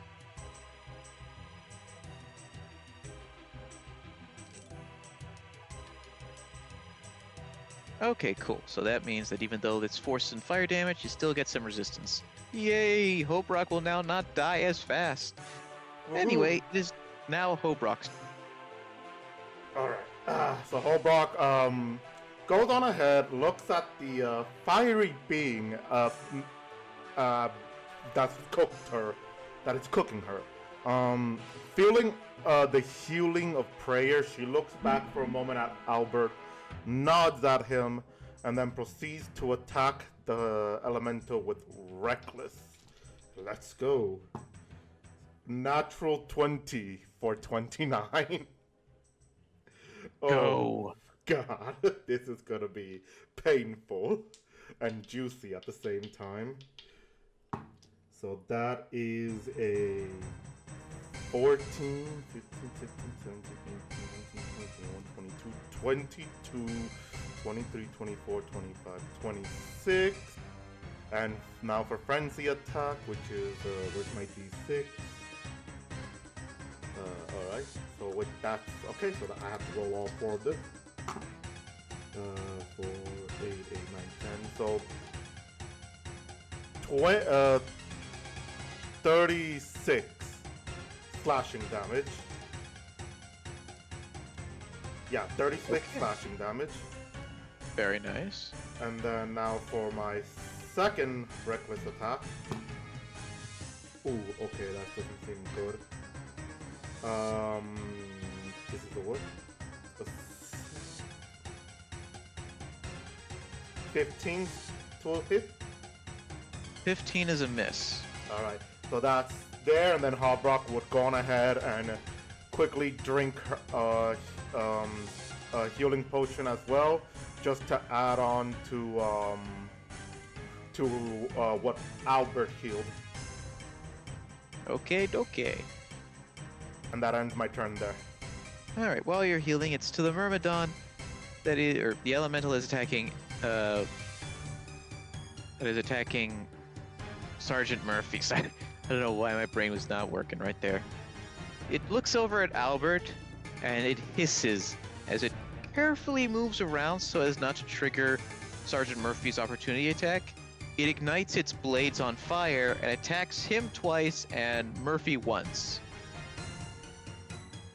Oh no. Okay, Albert, does a 15 or 23 hit?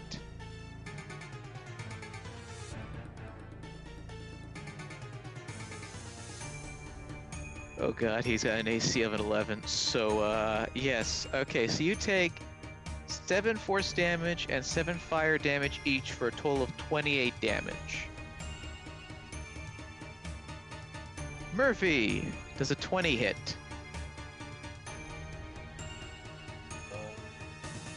Yeah. So you take 7 force and 7 fire damage as well, for a total of 14.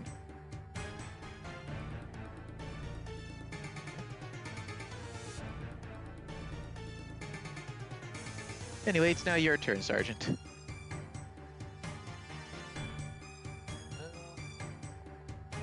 Alright. I'm gonna drink a potion. Bitter potion. No, I'm gonna hit. Excellent.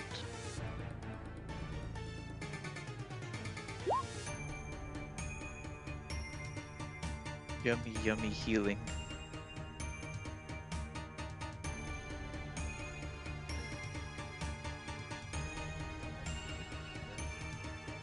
Did he move? He said he moved. Oh no.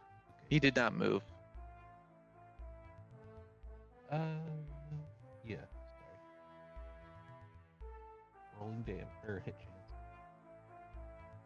11, 10, and 21. Only the 21 hits. Okay, 5 force damage. 5 force damage, got it. Okay. Anything else you'd That'll like to be do? Nope, that'll be it. Okay, it's Luke's turn.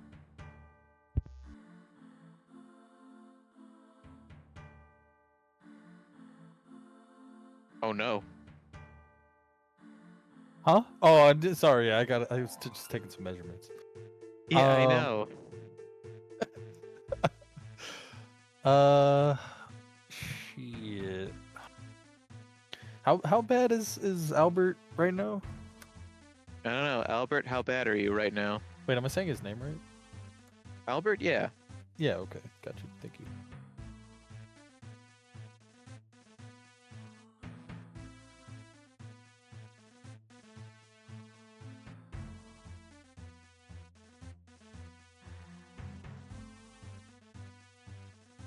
Okay, he's at 17 HP out of 45, so Good he is Lord, not you're good. Squishy. You are squishy. Why do you think he's the healer? Like I've seen Cleric not squishy before, but he's squishy. Look, he probably rolled his stats poorly and thought he had to put wisdom at high because that's how his spells work. Man is made for healing.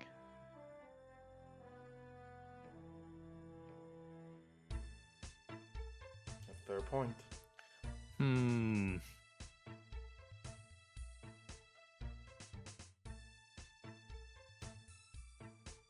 Okay. Can we tell how the elemental they're fighting's doing? Is it looking messed up at Uh, all? It looks more or less fine. It's not at full health, but it's like not in terrible condition.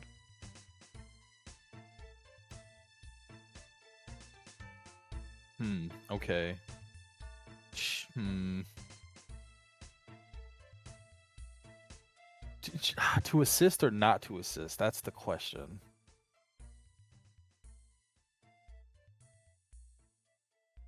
Murphy, do you think you guys got this?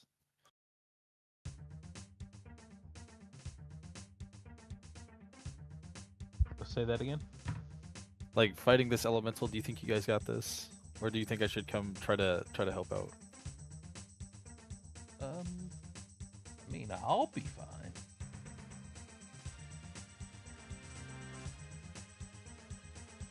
Albert, how you feeling?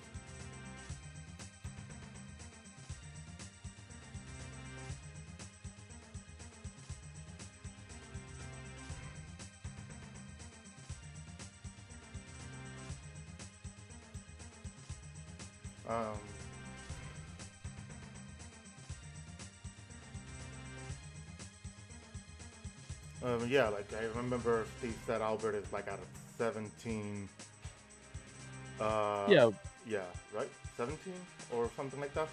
Yeah, 17 out of No, 45. I know how they're feeling. I'm just saying, like, should I just handle what I'm fighting right now, or should I, like, do you want help? Like, do you want me to try to help take it out faster?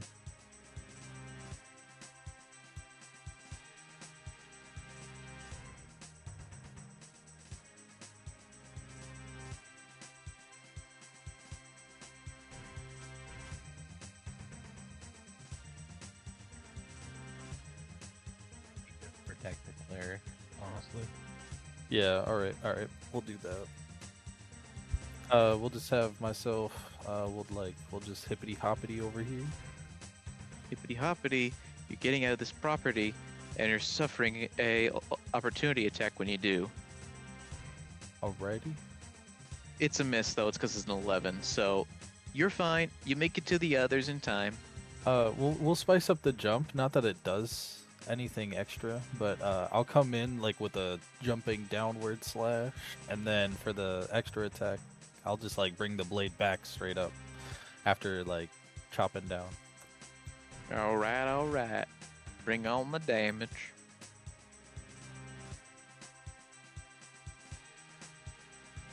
Oh, that first one is a miss. Flying against the Ooh. ground. But can I use that heroic inspiration though? Yes. Cool, we're gonna burn that. Roll that shit again. Finally. 17. Sadly, you're one below it, so no. Balls. Again. And that's another miss. No. But we'll still dap him up with 6 damage total. Okay. Um. All right. I will action surge here actually, and we'll go again. Again.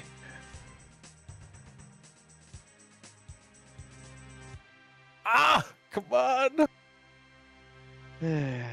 Wow. There we go. There we go. All right. What were your rolls, just so the audience can know? We got a 15 to 25. Let's go. 25 hits. Let's see some damage. All right, we'll keep the 11. That'll be 14 with your grazing and whatnot. Yep.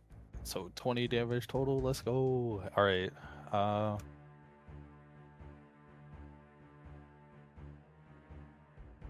Yeah, I'll just pass there.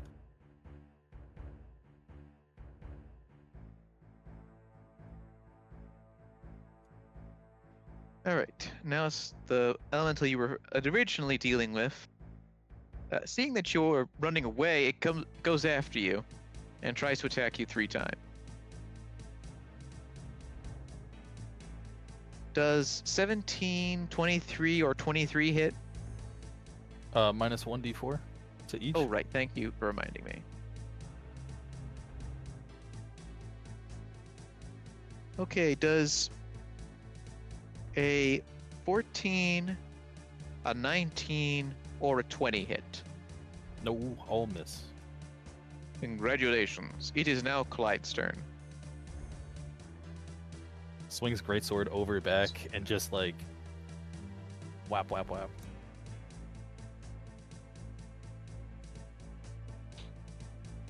I'm gonna try to.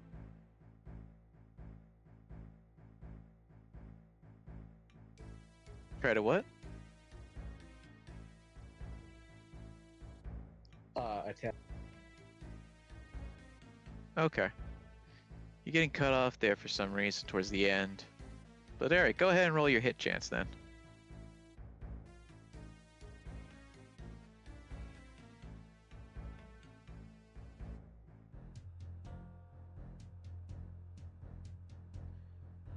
Alright.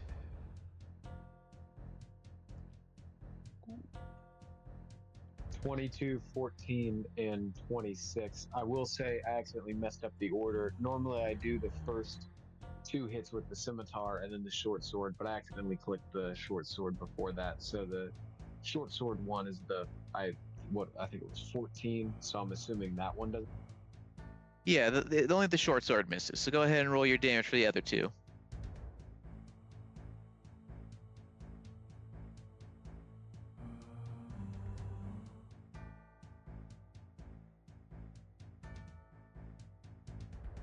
$13 and $9. Very nice. That's 22 total. Okay, just give me a sec to do some math. Okay. Anything else you'd like to do? I'm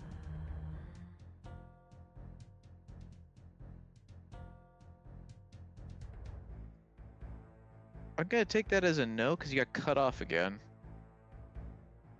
Sorry about that. I don't know why that's happening, but yeah, no, I'm done with my turn. Okay, it's now the elemental in front of you's turn, and he's going to attack you 3 times. Does a 9, 19, or 16 hit? None of them hit. Wow. Okay then. It's now the elemental in front of Hobrock's turn, who's going to attack her 3 times, and because you used Reckless, he has advantage! Bring it on. Okay, does a 24, 25, or 27 hit? Damn, they all hit. Okay, so that's 7 from the first one, 7 from the second one, split as evenly between fire, or sorry, I'm making a mistake. I forgot that effect went away. My bad. Okay, so that is 3 force damage for the first one, 3 force damage for the second one, and 7 force damage for the last one, because that was a natural 20. So that's a total of 13 damage. All right, yeah, already- it does something, but not a lot. Good. Yep, I've already factored in the halving for that, so you are good. It is now Albert's turn. Oh boy, Sarah Doman better get working.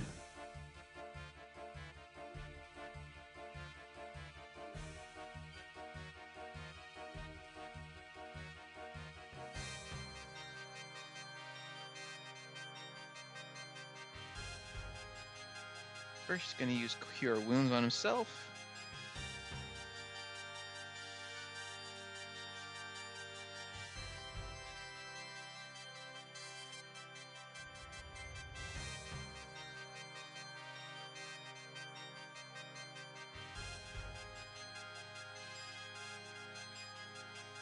Healing himself a delicious 9 hit points.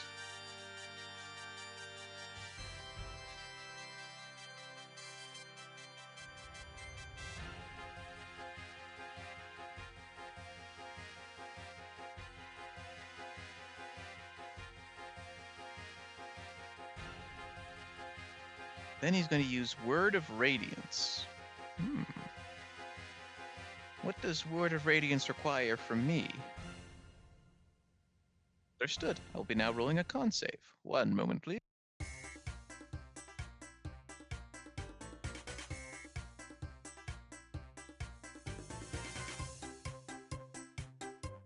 He got a 16.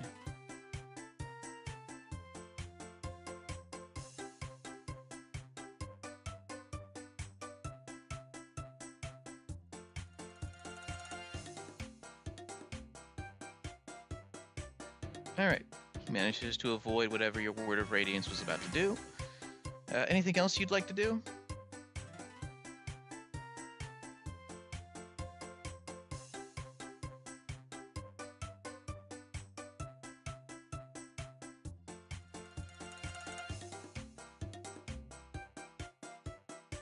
Alright, cool.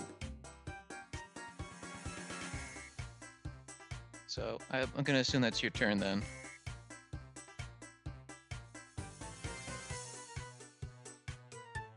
Okay, cool. Alright, now it's back to Hobrock.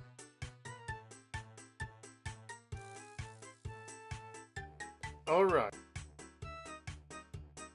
So she goes once again to attack the elemental with Reckless. Here we go. That is a 26 to hit. Oh, sorry, 28 to hit. That's a hit. Alright. And then that one. Boop, boop. Oh, okay. 12, 20, 24, 25, 26, 27, 27. And where is that other die? There you are. Right?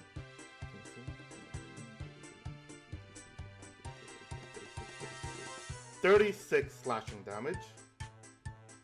Jesus Christ. Sorry, Yeah. Saradomin Almighty. Saradomin Almighty indeed. Is he still up? Yeah, but he's starting to look pretty beat up. Oh, good. Then here comes my second Reckless. Again! But sadly, that is going to be 15 slashing damage. You mean a 15 I mean, to sorry, hit? 16 to hit, yeah. Yeah, that's a miss, sadly. Let me see if there's anything else I could do, maybe? Aside from drinking my potion, obviously. Because I want to have that last, but...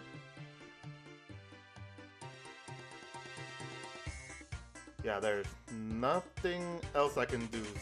So, I'll just drink my potions and then my turn there. Wonderful. Alright, it's now the elemental in front of the sergeant, Luke, and Albert. So he is going to attack all three of you once each.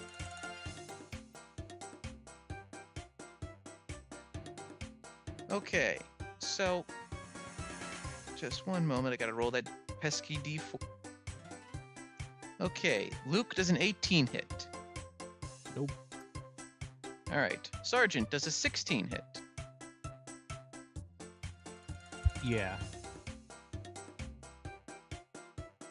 And Albert does an 8 hit. I don't think it does. Oh, and looks like you want to use Warding Flare. On who do you want to use it on?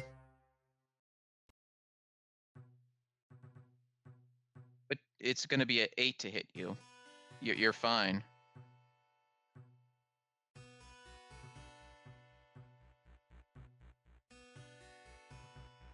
So do you still want to use Warding Flare, or do you want to save it for a different one? Do you want to use it for Murphy, who is going to get hit?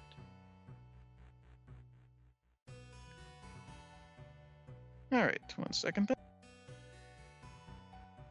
Okay, and that's an 8 for Murphy instead, because Albert uses Warding Flare to protect you in holy flames that more or less causes the elemental to miss you. While you're reefed in flames, your breath catches on fire for a second. Anyway, that ends the elemental's turn. Now your turn, Murphy. Wait, is he? Hmm? Does Sorry, Albert what? give him temp HP? Oh, that's right. Yes, Thank you for reminding me. So yes, you get 2d6 plus 4, so go ahead and roll that for yourself, Murphy. You got that temporary HP. 6 plus 4. Uh,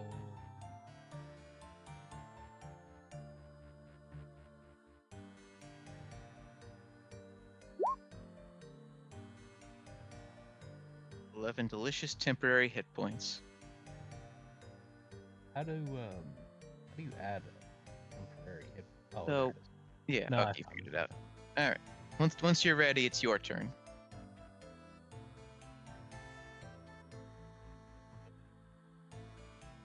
Okay, I'll hit this guy, and I'll use my Fury of Blow so I get another chance to hit him. Let's see some rolls. 21, 25, 25, and 13. That's 3 hits. 5, 11, and 7 force damage. For a total of 23.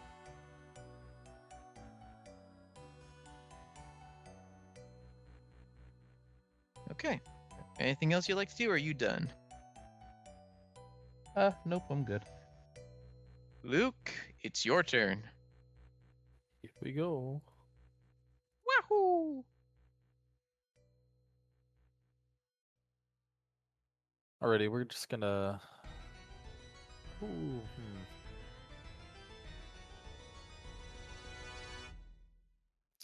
we'll try to double booming blade this elemental that's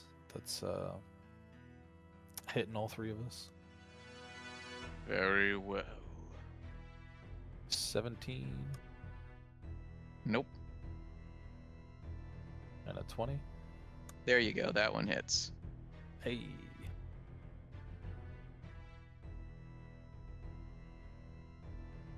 We'll take the 16 and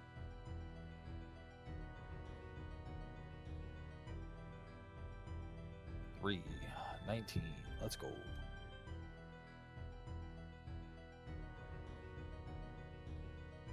Oh wait, no, 22. Yeah, 22. 22. Yeah, graze on the miss, and then Oh, right. Thank you Thank for you. reminding me.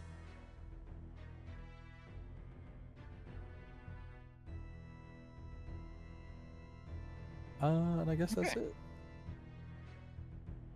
Now it's for the elemental behind you to attack you 3 times. Oh man. Okay, 1 second. Okay, do a 13, 23, or 21 hit you? 23 does. Okay, you take 7 force damage.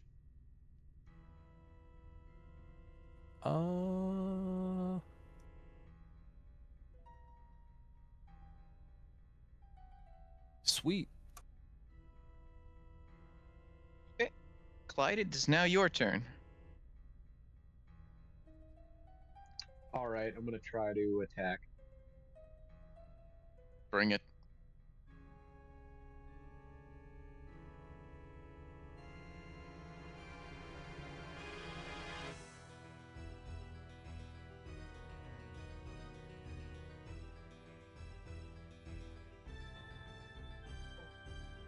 $13, 28, and 24. 28 and the 24 all hit. It's only the 13 that misses.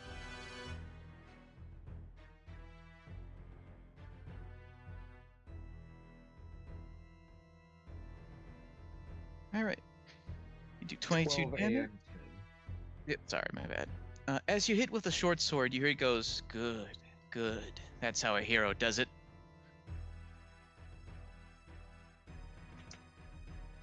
Clyde would sort of note that, and he would feel sort of slightly encouraged to attack more. Excellent. All right. Anything else you'd like to do? No. Okay. Now the elemental in front of you's turn to attack you 3 times. Does a 19, 20, or 17 hit? The 20 hits. Alright, you take 7 force damage.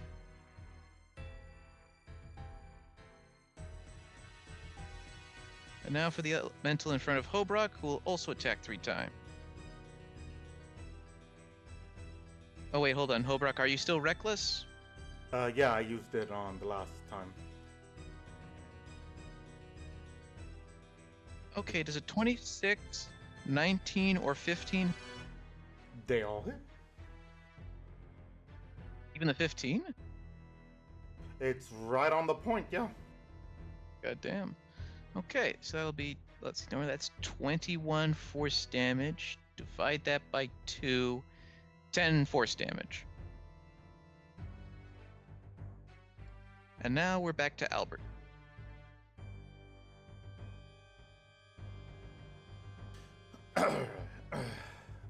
So it was what was it? A total of what? 10 force damage. Okay, that's not bad. All right. You can thank Albert for his protection prayer. Thank you, Albert, for giving me a deity I don't need. You know what, you may as well just change who the prayer target is, Albert. I think Hobrock can handle a few hits to the face. A few. Anyway, yeah. Thank you, though. Thank you.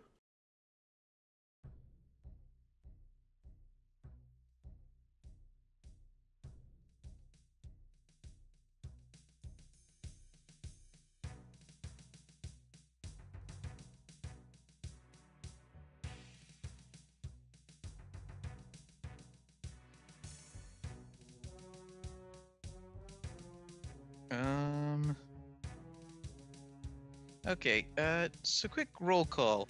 What's everyone's HP at? Albert wants to know who's in dire need of healing. 63 to 70. I'm at 33. Sorry, you said... So you... Okay, Hobrock said 33. Did you say 53, Luke? 63. 63. Clyde? 38. 38. Murphy? 49, but I also have the temp 11. Gotcha. Alright, so it sounds like it's either Hobrock, yourself, or Clyde who might need it. But I think, Clyde, you just have really low constitution. I also I didn't know if necessarily I should have been at the health I was at. I was at 45 out of 58 of my health, but that was just sort of what it was at D&D Beyond. In D&D Beyond, but I don't know if that should have been like.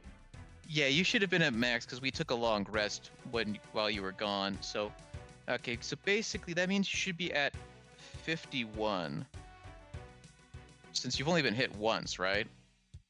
Yeah, wait. My health is 53. How much damage was the attack that I had? You took 7 damage from that. Anyway, Albert is going to use cure wounds on himself. So if you were at 53 and you took 7 damage, that should bring you down to 46. Yeah, okay. I just fixed that. I assumed that I probably should have been at max health, but I wasn't for sure, and I kind of just forgot to ask. Yep, no worries. I will try to remember to remind you guys at the start that you had a long rest.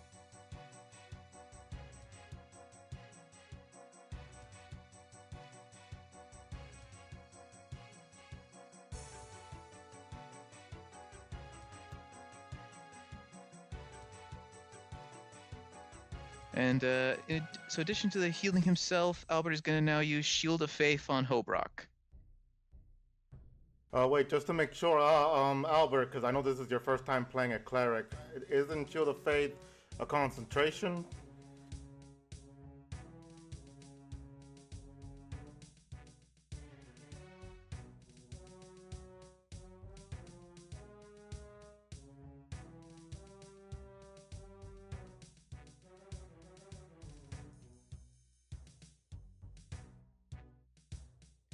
It is, and it also gives +2 AC. So I guess here's the question: is a reduction in melee damage better than an additional +2 AC?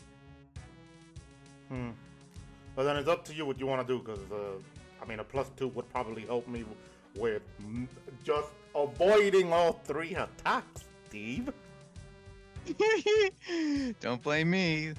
I'm using something out of official D&D material to save myself time. Pick it up with D&D and its messed up CR ratings. All right, so he's gonna do When the you're- switch. Yeah, I was gonna say when Hobrak's raging, don't you have resistance to melee damage? Well, yeah, but this is doing force damage, not piercing, bludgeoning, or slashing. Yeah, I'm being hit by the Force. Goddamn Jedi elementals. You angered their wrath last time, Luke. They knew you were using the force needlessly, so now they've come to force you into your place. Anyway, so yeah, you got +2 AC now. All right, cool. Thank you. Alright. Thank you so much. Okay, and that's the end of his turn. So Hobrock, it is now your turn. I guess hearing Luke say his prayer, You mean Hobrock Albert? feels herself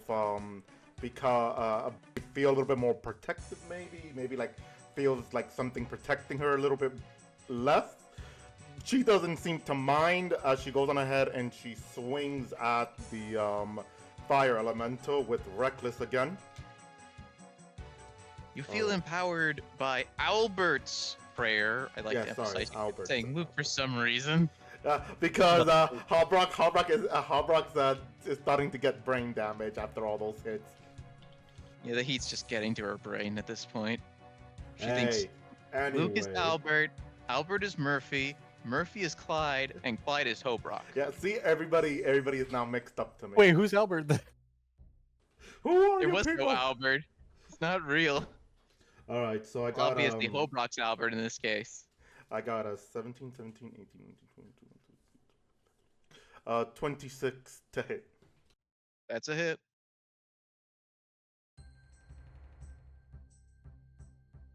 All right, that's a hit. Sorry. All right, so yeah. Oh, okay, that's good. 20. Where's the other one? Oh, there you are. Ooh, 31, 35 slashing damage on the first one. Is he still up?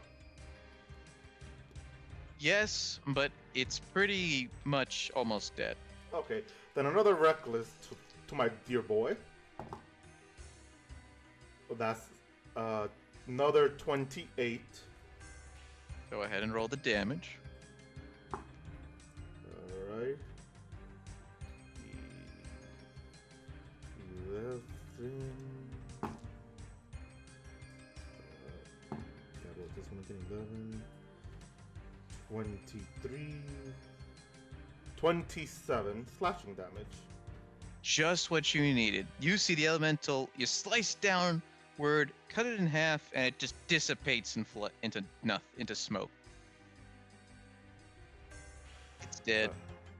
Alright, with that, Hobrock just roars a bit in her mindless state of rage as she then turns around and let me check something real quick. Must consult the sacred texts. Alright, so I want to run up to Albert over here. With my bonus action, can I grapple him and just move him behind me and Sergeant Murphy? If Albert resists, it'll be a contested check. But if Albert is willing, then you should be able to move it. Albert, are you willing? He's fine with it. So yes, you move him behind you. Awesome. So with that, I end my turn there. Okie-dokie. The elemental roars in frustration and decides to attack Murphy twice and Luke once.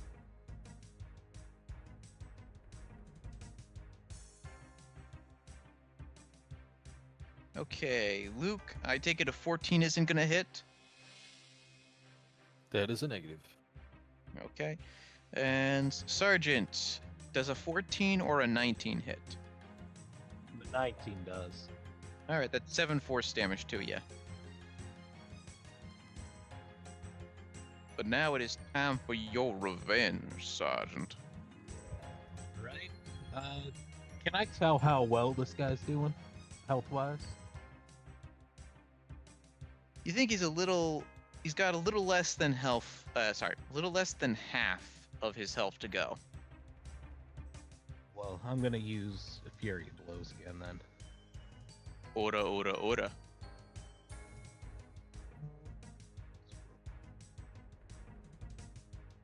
And, 20, 14, and 9. Only the 20 hits. That's a bit sad. That it is. And it only did 4 damage. Wonderful. That's Okay. all. All right, Luke, it's your turn. Sweet. Luke is gonna just move up here, and then he's just gonna do a quick he'll vengeful blade with one attack towards each of these.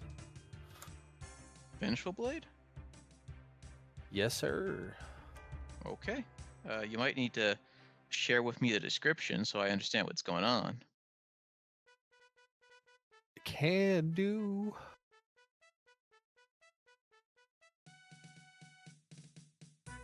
This is published content, by the way. This is not mine or anything. All right, like no worries, no worries. I kind of had a feeling because this doesn't sound RuneScapey enough.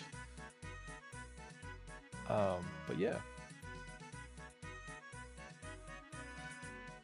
One is a miss. I'll say that was the one not near everybody. Okay, And a 27 towards the one that is near everybody. that one's a hit.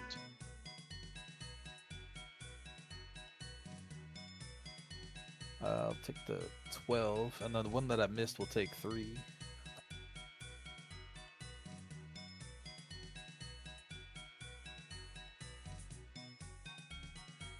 And that's me. Doesn't your Vengeful Blade do additional damage? Oh no, that's later. Okay, so just to get the 12 damage. Hey, quick question. I'm sorry. I just want to make sure of something. Steve, did I tell you I was going to go ahead and, aside from my healing, to drink a potion? Aside from besides- drinking a potion, I was going to do a bonus action to move Albert behind me? You told me about the moving Albert part, but you didn't tell me you were drinking a potion. Okay, then I'm just going to leave it at that. Then I'm not going to drink a potion. I got to remember. I was like remembering, wait, did I? You're going crazy. Anyway, You're right. It does deal an additional DA at 5th level for the initial hit. oh, okay, so it's like Blooming Blade and Green Flame Blade. It does more after the first thing. Yep. So yeah, 8 necrotic. Cool. And then if it attacks or casts a spell, it'll take 2d8 necrotic. All right, so the one that you didn't hit is going to attack you 3 times. Delicious.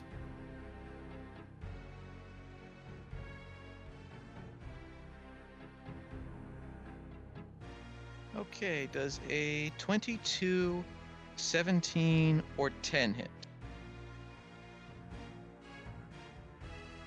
And those are all minus 1d4? Yes. The 22 does. 7 force damage. Oh wait, I have a reaction, don't I? Can't forget about this. I'll shield it so it does not hit me. Okay. Unless you wanted to just go through since I am late. Nah, it's fine. You good. You take no damage. It's now Clyde's turn.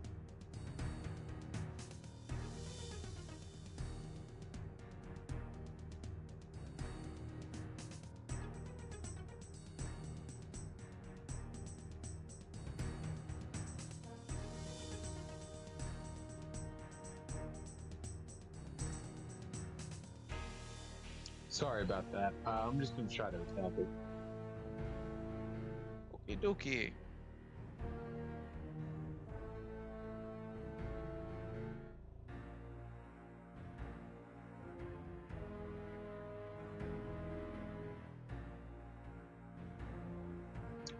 $15, $27, and $27. Okay, the 27s both hit. The 15 does not.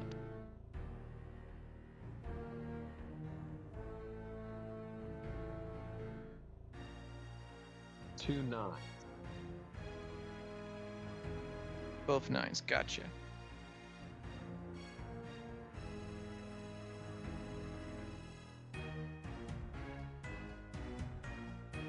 Okay, anything else you'd like to do? No, I think I'll just end my turn there. Alright, it's now time for the reprisal.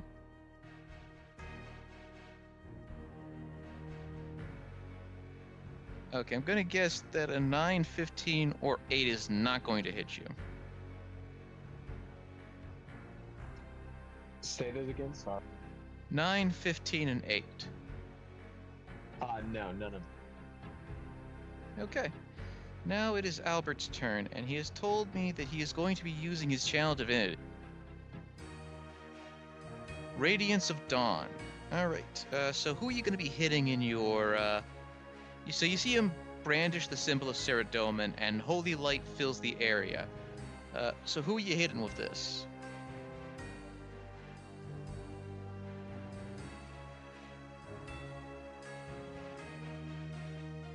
Two element. Alright, give me one moment to do their con save. Okay, one got a 10, one got a 6, so I'm assuming those are failures. So bring on the damage.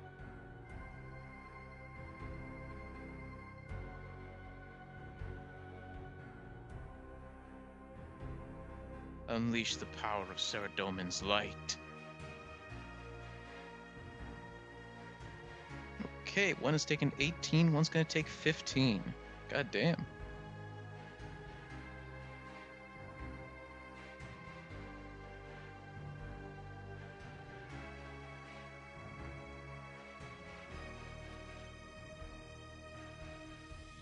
And now...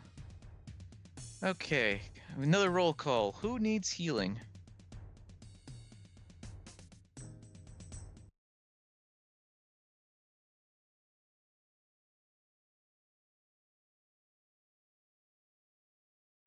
I'm all good. If you want to heal me, Steve, what was the damage I took on the last time I got hit again? Was 7. Yeah, I'm at 56 to 70, so I'm okay. I'm at 33 still, but I can still take my own potion. So, yeah, I think I'm good. I'm at 33, so you have options, I guess.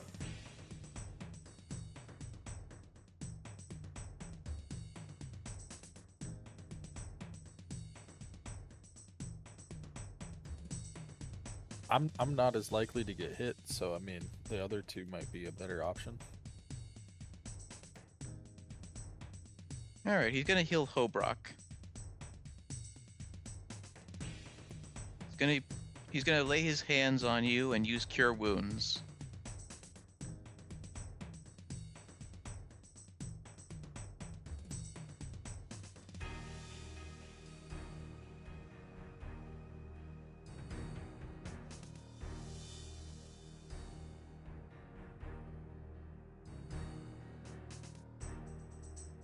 And you receive 13 healing. Praise be to Saradomin. Alright. And now it is your turn, Hobrock.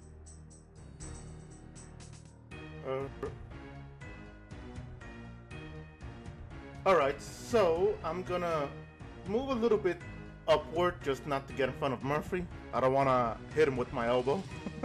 I'm gonna go on ahead and use Reckless to swing at that fire elemental right there. And Okay. let's go. That is 26 to hit.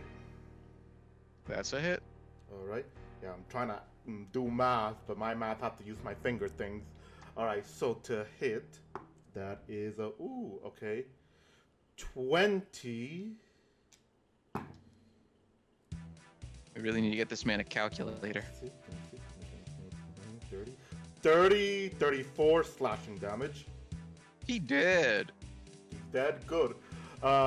So after he's down, after her quick angered swing downward, she looks up at the one fire elemental still there, and she just rushes towards him and does another reckless swing at him with a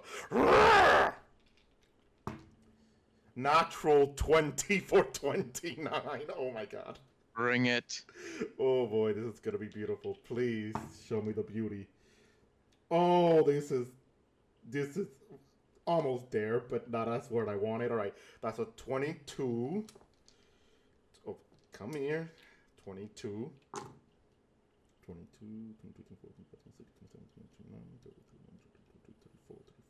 38 slashing damage. Oh my. And after that, I will drink my potion just to be on the safe side. And I end my turn there. All right, Sergeant, it's your turn.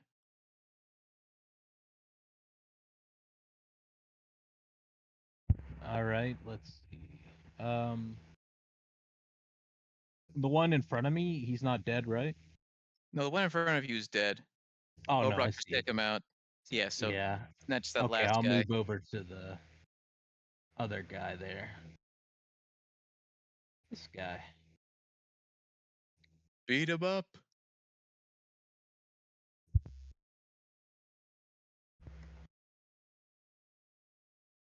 $16, 20, 13. Only the 20 hits. 10 damage. Force damage. Not bad. All right. Anything That's else? it. Nope. All right. Luke, it is your turn.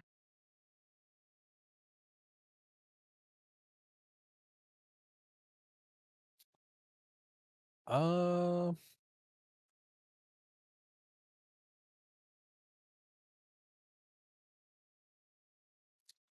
I'm just gonna hit him twice. All right. 17 misses.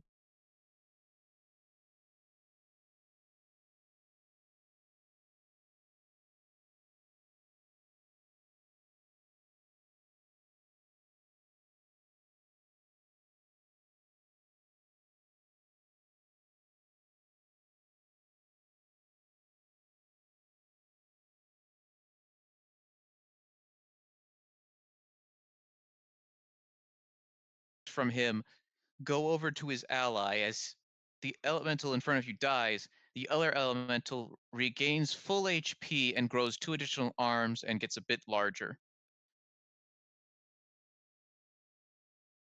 And gets a bit larger. Excuse you, what? It got bigger from Excuse you, suicide. what? It got bigger from Excuse you, suicide. what? Clyde, it's your turn, and you are now confronted with a massive 4-armed fire elemental.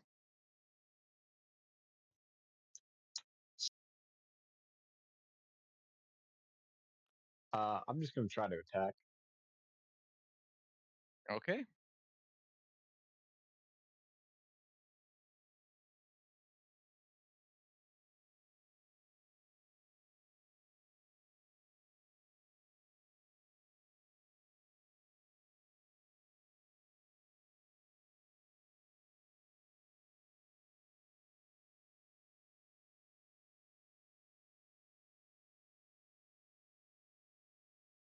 Am I still here? Yeah, you're still here. Okay, because my internet just flickered. Luckily, the stream wasn't affected, but like almost everything shut down for like a quick second. It's terrifying. Oh yeah, very. Clyde, Is everything okay on your end? Because if you're trying to say something, I can't hear you. No. It's good now. Sorry, I was just waiting for him to finish talking. I got a 30, 23, and 13. And the question I wanted to ask was, if I did action surge, does that mean I attack one more time with the scimitar or twice? 2 more times.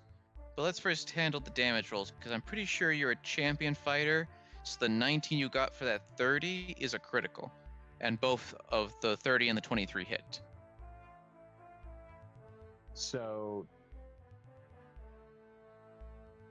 action hold up, surge. were the Just to make sure clarified, whenever you use action surge, you can. It basically gives you an additional action, the additional 2 action or 3 action, whatever your level is. So if you are able to attack twice, you get those additional actions back. Yes. So basically, Yeah, you'll be able to attack okay. twice with the scimitar again. Yeah, okay, but you want me to do the damage for, was it the first 2 or the, I can't remember the order in which I said the numbers. It was 2, both the scimitars were the hits. You missed with the short sword. Okay. Then I'll roll for damage for the scimitars, and then do I just roll for hit chance for the scimitars again? Yeah. And don't forget, one of those is a crit. Okay, so I accidentally forgot one of them. Should Yeah, I just so just roll? roll an additional d6, since that's how crits work. So.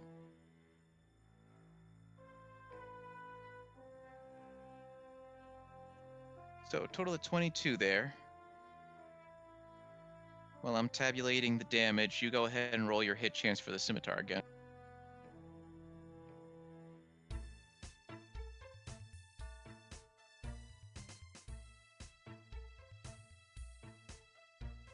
Okay, I have it whenever I'm ready to. You're all set. So Both are 24. both hit.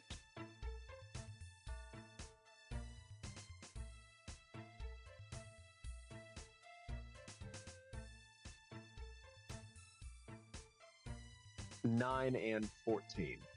For a total of 23. Very nice. Anything else you'd like to do? No. All right. It's now the elemental's turn. It is now going to attack you 6 times with his scimitars. Excuse me, I think my hearing aids, both, are malfunctioning. Did I hear 6? Yes. It has 4 arms and originally could attack 3 times. Now it's the power of 2, so that's 6 times.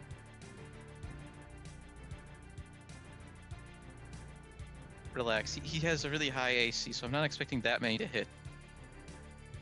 So that's 14, 26, 15, 15, 11, 15. So of those, I take it only the 16 hits? Sorry, the 26 hits? Yeah, only the 26. There wasn't any others that were 20 or above, right? Nope. So you only take 7 force damage. Nice. See, Clyde's a big boy. He can handle 6 attacks.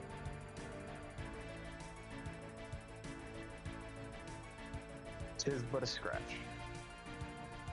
Oh no. Alright. It's its turn. Albert, it is your turn now.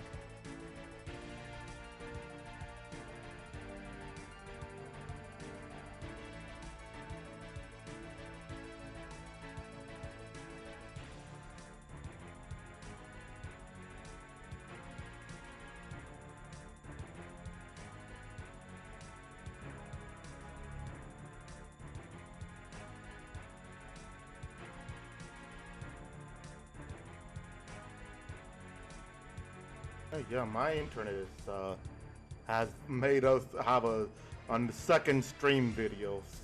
Jesus. That's concerning. Did we Well- just split our views or something?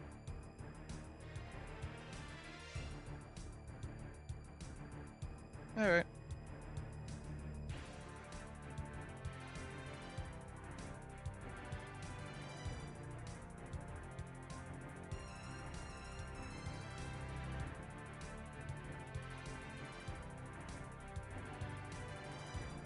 All right. So Albert's gonna summon a spirit guardian that takes the form of a Ceradominus knight. I'll give you a second to find one.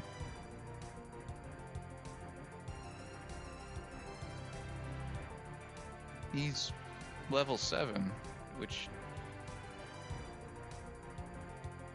Sorry, yeah, you're right. It is Guardian of Faith. Give me a second to find a Guardian of Faith. Yeah, yeah, it's fine, it's fine. All right, so basically it's gonna be closer to, yeah, because I'm looking at the map here. I'm trying to make sure the map is fine because I'm scared that what else got turned off. So yeah, he said it's gonna be closer to the thing. All right. Yeah. So it's Guardian So, of yeah, Faith. but- Remember that, Albert, that it can't move. I assume that's why he put it so close.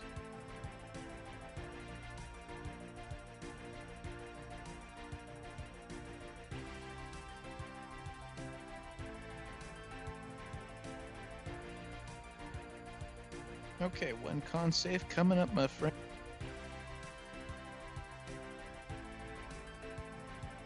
Natural 20 for 22.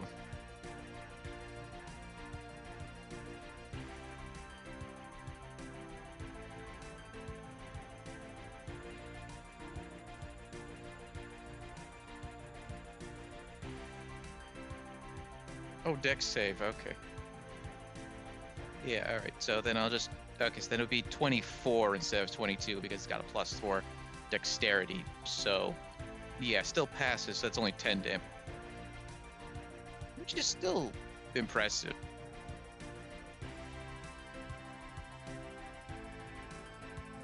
Okay, anything else you'd like to do?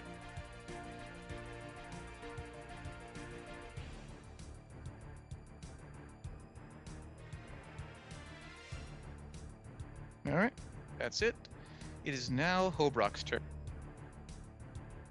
All right. So while mindlessly in her rage, just looking down at the dead elemental there, or well, not dead elemental, but looking at the elemental now that is right there on the location. Hobrock, question is the little gray thing right on the upper left side of Luke a pillar? Yes. Okay, then I'm going to move this way and then jump over here. And Okay. then, yeah, just basically use a lot of my speed there to then attack the elemental. So I pulled a Jedi jump. Just like you, Luke. You taught me well. Maxwell, jump, jump! Hey, Go flavored ahead and movement for jump. the win.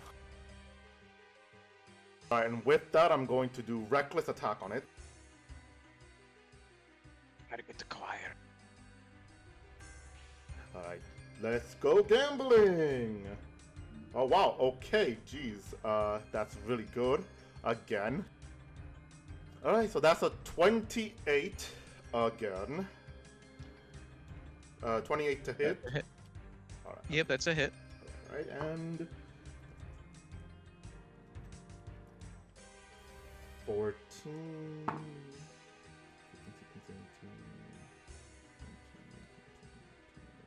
21, 25 slashing damage. And then second reckless. Whee! Okay, that's another 28. What is with the 28s all of a sudden? I'm not a fighter! I'm rolling 19s all of a sudden, as if the dice is telling me to become a fighter champion. Anyway, that's also a hit, so go ahead and roll damage, please. Alright, that is 19. 19, 26.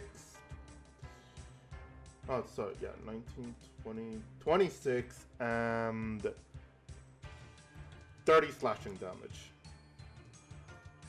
And All right, that ends my turn there. Sergeant, it's your turn. All right, let's. So that's a lava pit right there, right? Yes. Okay, so I'm gonna. Who's behind him? That's the Guardian of Faith that Albert just summoned. Oh, okay.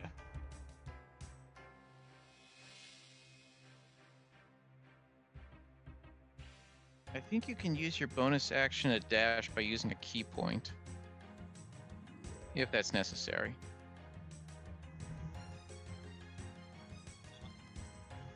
Bonus action dash. Yeah, I'm present. Or wait, no, that was so close. I'm one off. I'll dash. Okay, dokie. Like the wind, Sergeant. Then I'll use Furious Strike, so I'm back up to 3 at least.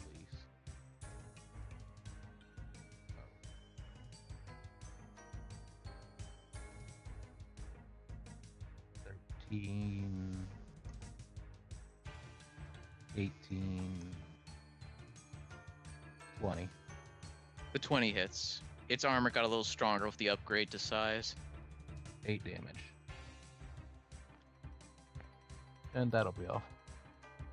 Okay, Luke, it is your turn.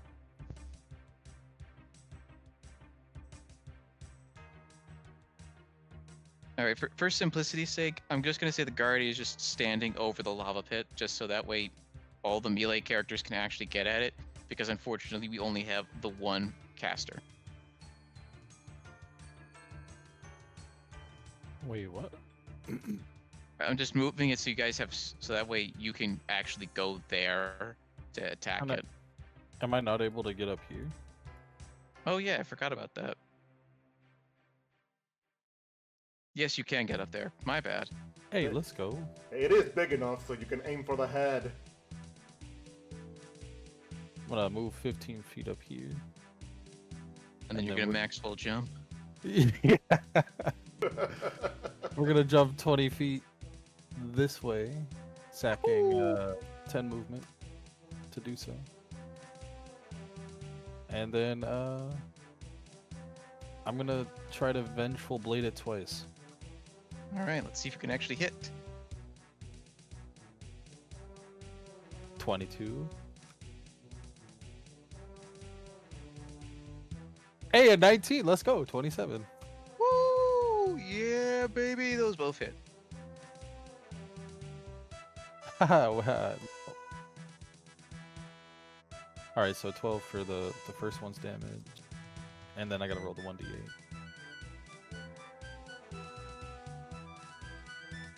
Uh, 8 for the first one's damage. Epic. 11.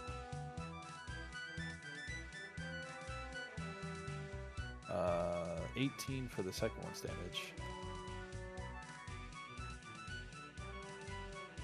Okay.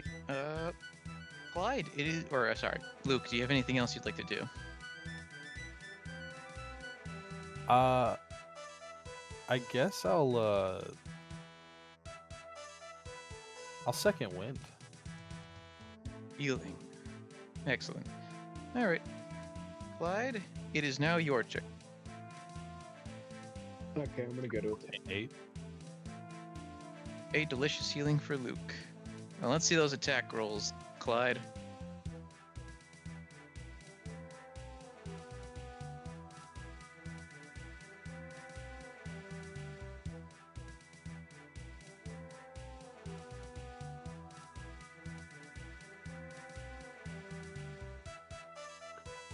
Dirty 20, 25, and 9. Okay, the 20 and the 25 both hit, but knowing the fact that you're going to do a minimum of 1 damage, how would you like to end it?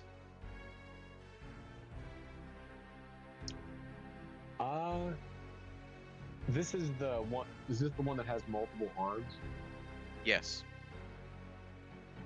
Okay. I don't necessarily know how cutting an elemental would work, but I would try to probably like chop off its arms and then, attempt to stab it through the heart, something akin to that. Okay. So you guys watch as Clyde dodges any kind of retaliation from the elemental, cutting off first its extra arms, then its regular arms, before bringing down his two blades right into its chest. And you watch as the elemental just dies and dissipates in smoke as Clyde dramatically lands in the center of where the elemental was. Congratulations, you guys won. Amazing. Quick question, DM. Because I saw this on Baldur's Gate, and if you would be okay with it. Because Hobrock is still in rage, and mindless rage, seeing the target come down, smoke and everything. Can I roll a wisdom saving throw to see if I can tell the difference between friends and ally at this moment?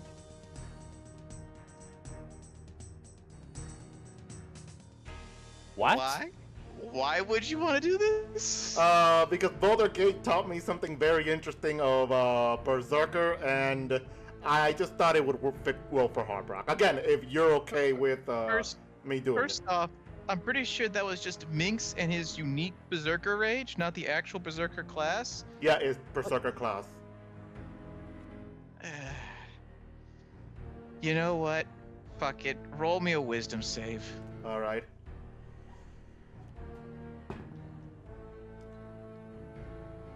Oh, that is not bad. That's actually a 15. Alright. You managed to tell friend from foe. Alright.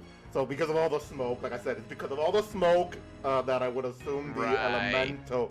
Hey, I'm not that much of an asshole. Right. I'm not that much of an Right. asshole. Does And- anyone believe you? Let me just roll an insight check real quick on that.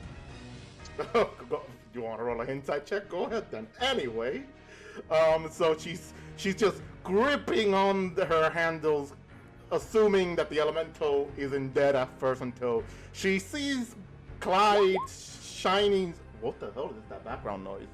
Anyway, Clyde's shining armor to where she loosens the grip a bit and starts calming down.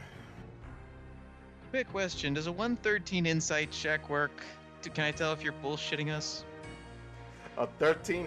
Yeah, you know what? You passed, and I'm not bullshitting. I don't believe you. Anyway, I Yep. love you too, man. yeah, anyway, fight's over. Congratulations, you survived. Well done, Clyde. That was an immaculate show. From now on, you're gonna be a cadet junior, just like Luke. I'ma call you Cadet Christensen. Why, thank you, he would say while rolling his eyes, though since he is wearing a mask, you cannot see this at all. The advantages of masks. Saradomin be praised. I never was in a battle before. Is Hobrock okay? You all see Holbrook just trying to calm down as he eventually starts getting calmer and calmer before she just takes a deep breath, exhales, and goes, "Huh, that was a good fight."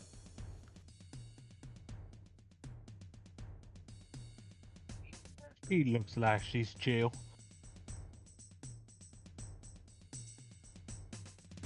We're just lucky that he decided to let us take some more time to prepare. We could have died in this room.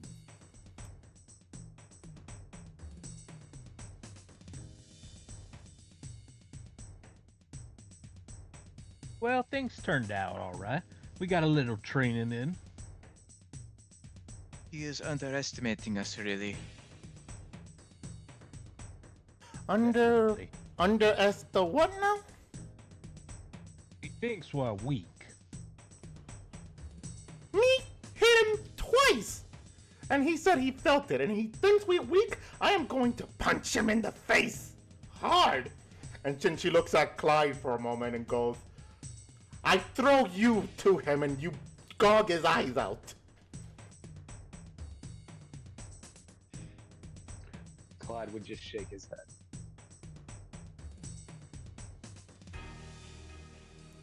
Anyway, do you guys still have those crystals we found earlier?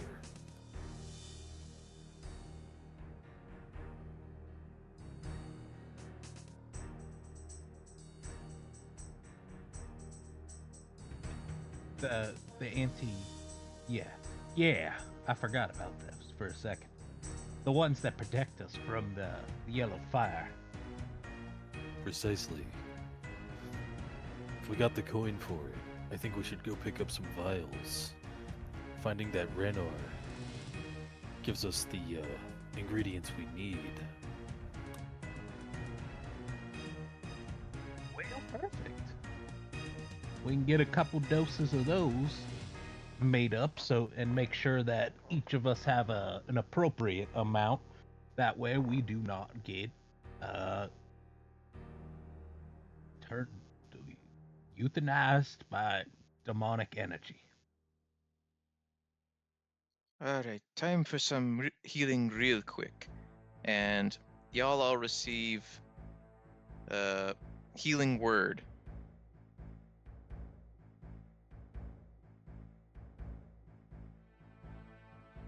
Hell yeah. Alright, let's see how much you guys get.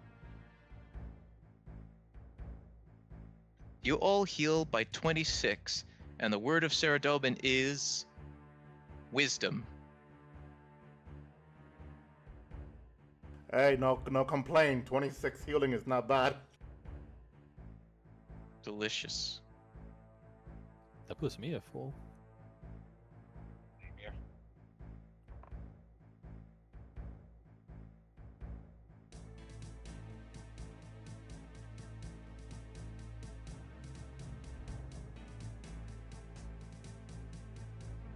Alright. Anything else you guys like to do? Look around these things' bodies to see if they had any sort of loot or like ingredients or something. One moment. Anyway, Albert feels particularly drained of his prayer. He really needs to go either take a long rest or pray to Saradobin at an altar.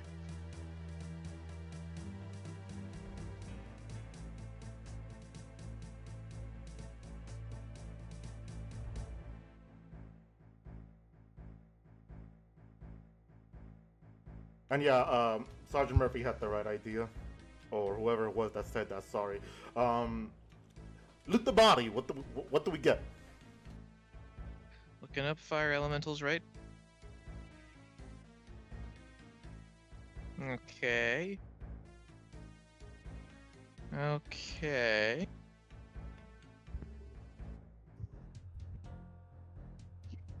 You guys find 1 Ranner weed and 20 fire runes.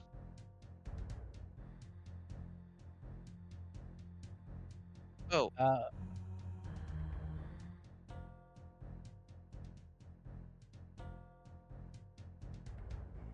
I just yeah, gesture Luke towards the stuff. oh yeah, and 50 gold.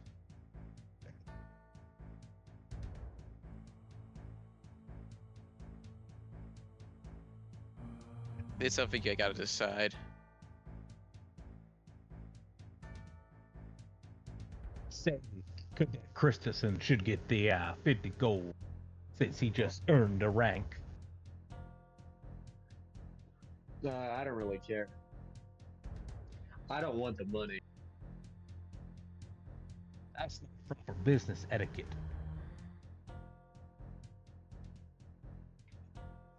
Consider it a freebie.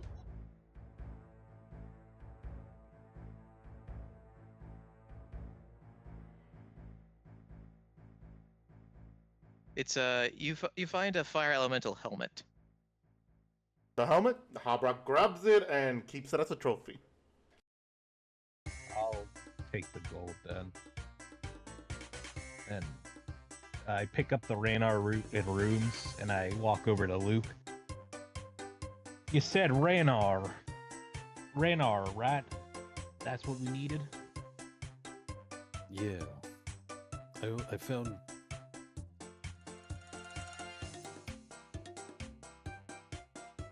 I found 4 earlier in that hydroponic room. Well, here's some extra, and I don't know if you need fire or maybe the priest, but there's fire runes here as well.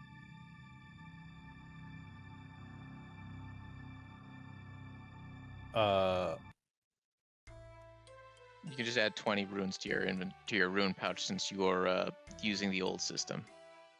Okie dokie. Thank I'm you. just saying fire runes for flavor text.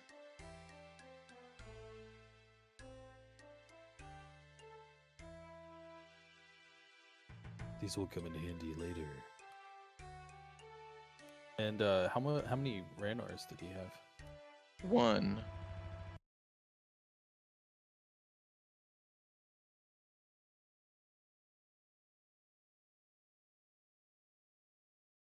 What have again? That's only because out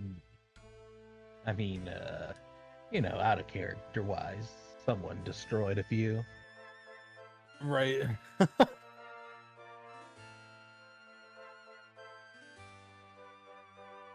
Yeah, it's a real shame. Anyway, anything else you'd like to do while you're in this big room?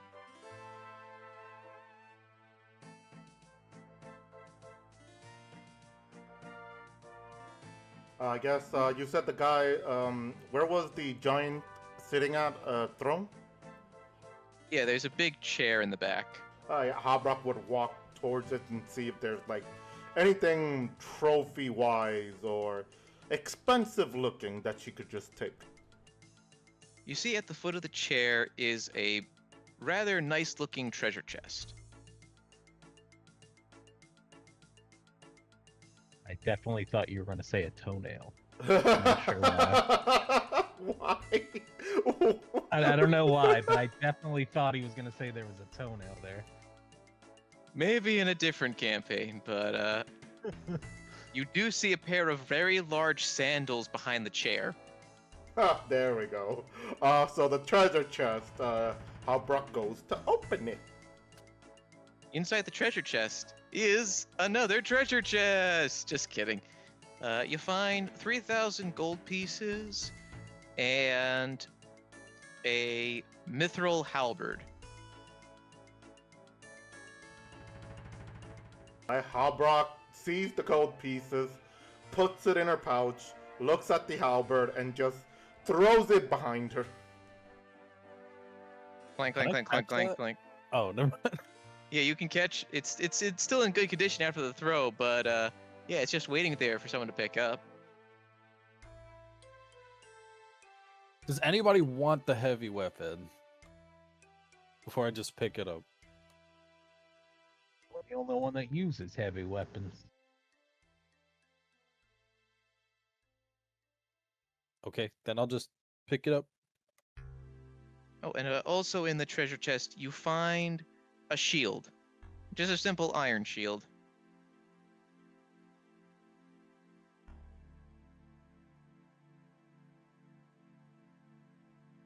Is it really simple though? Yes. Would you like to do an insight check? Yes, let me do an insight Yeah. check. Let's see. I got a 4. It's a shield. I'm It's a very shieldy gonna shield. do that too. Alright. It's a very pretty shield. Okay, I got a 2. Yes, it's definitely a shield. It's just a normal shield, guys. It's a very pretty shield. It's a nice iron shield. It looks pretty. It's got a symbol of Saradomin on it. All right, let me throw like a frisbee. The shield then flies and slams into a nearby pillar right above Albert's head. It's a joke, by the way. I'm not really doing that. Aww. Obviously, I'm not that much of a monster. Are you sure? Only when I'm dungeoning. Only when I'm being a dungeon master. There's a difference. Good to know.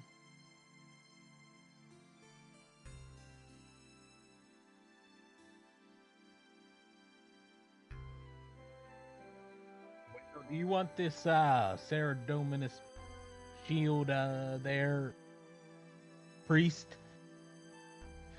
I know you don't use them, but like for like sentimental reasons.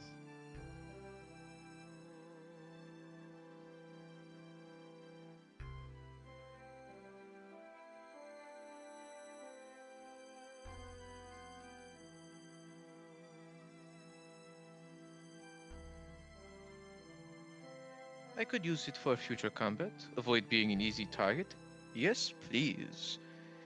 And Albert, please add a sentinel shield to your inventory.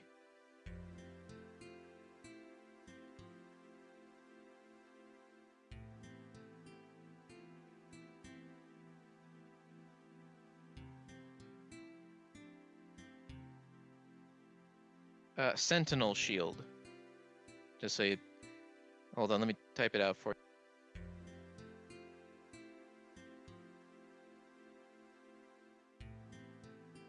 Anyway, anything else you guys like to do before heading out?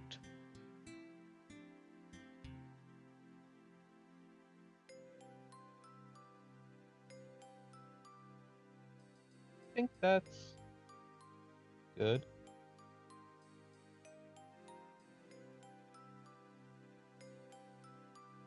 Okay. So where do you guys want to go now? Do you want to just head out of the castle, or was there another part you wanted to check out?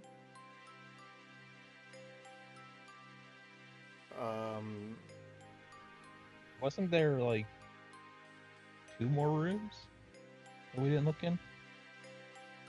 No, Or you am guys I got all the mistaken? rooms. Okay. Well, then I'm good. Yeah, I'm good also. Like, unless anything catches Harbrock's eye, I think I'm good also. I'm big chillin'.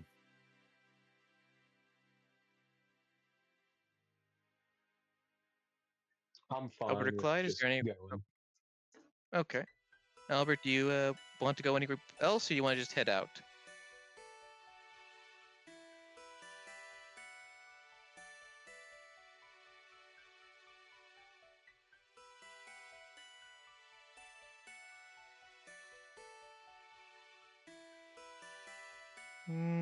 There isn't anything else to check out. It's just gonna be more empty bedrooms full of skeletons, so...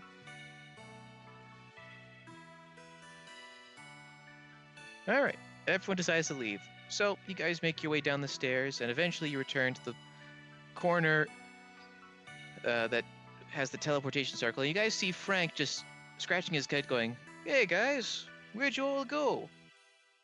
That is definitely not his accent. I'm sorry, everyone. I let Frank down.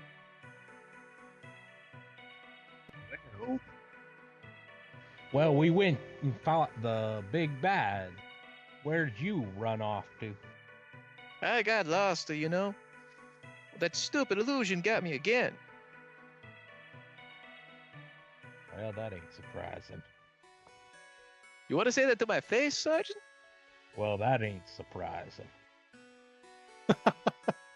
Damn. All right, well, watch Damn. Well, watch your drink next time, Sergeant. You might not like what you find. You gotta pull one of your X's on me?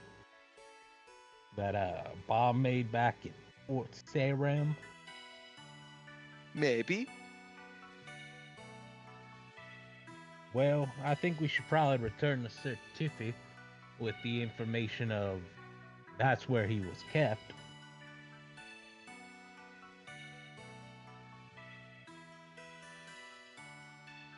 He probably would want to know.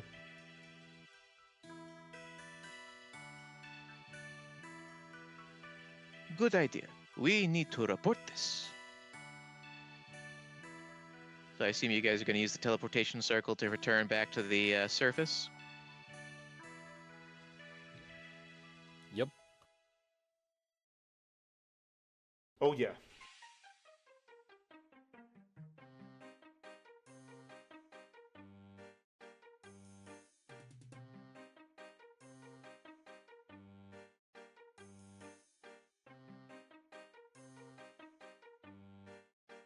All right.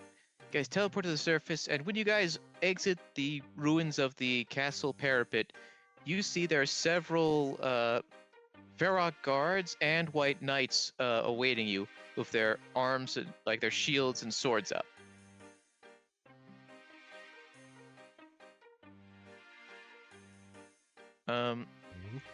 As you guys emerge from it, though, they lower their guards as Certifi enters it, and Albert says, "Oh, speak of the devils."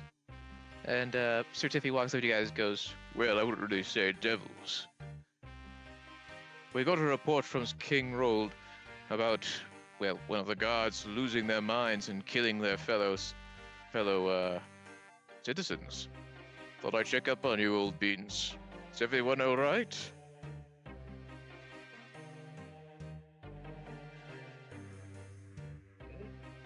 More than less. Boy figured out that this is where Atlas has been in prison. Oh. That does explain why there's been a number of incidents here recently. Yeah, and now he's out on the loose. Left us up there to fight some elementals. Yes, we had an encounter with him and fought his minions of chaos. Certifi nods, going, It is troubling. But it's good that you all made it out all right. Might I suggest you all head into Varrock, get some rest? I'll head back to Falador and start seeing if we can investigate anything else. Perhaps while you're here in Varrock, you might come across some additional avenues to prepare yourselves for your eventual confrontation with him.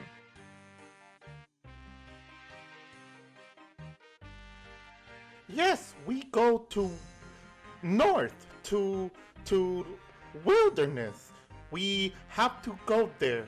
Habrak tries to think of the excuse again and goes, "Me had feeling that we might need to check over there." All right. That, sounds all right to me then. As long as you'll take care of yourselves, we don't want you getting hurt and whatnot. But, I'll leave it up to you how you handle your time here. Anyway, unless there's anything else, I'll start heading back to Falador. Figure out what we can do. That's all I can think of.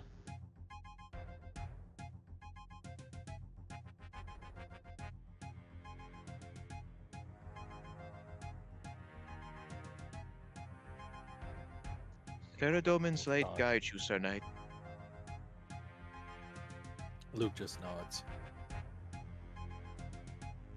Certifi nods back, and then starts heading, actually, he just teleports.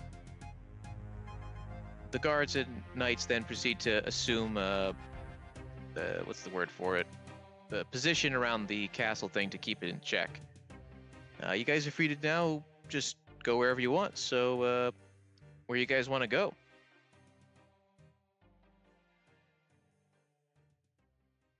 Well, if we're going to the wilderness, we probably should stop in Edgeville, rest and resupply before we head deeper in.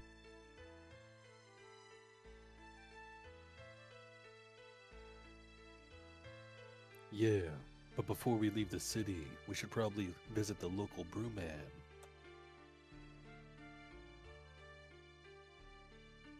The local what? Sorry, I couldn't hear you. Our local alchemist. Oh, right, the potions. Yes, we should probably do that then, and then it'll probably take them some time, so I guess we probably should stay here then.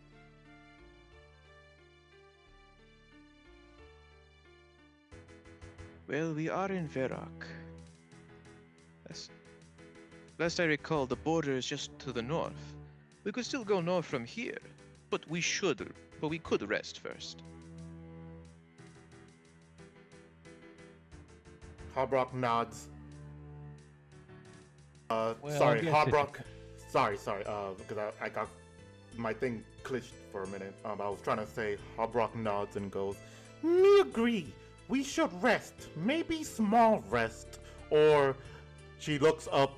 What is the time of day actually? How long were we up there? It is getting very dark right now. It's close to nighttime.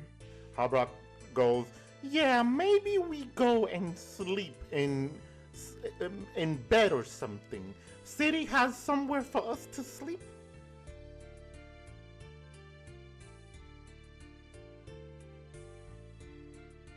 Yeah, Blue Moon or the other one out by the lumber mill. But we should stop at the alchemist first.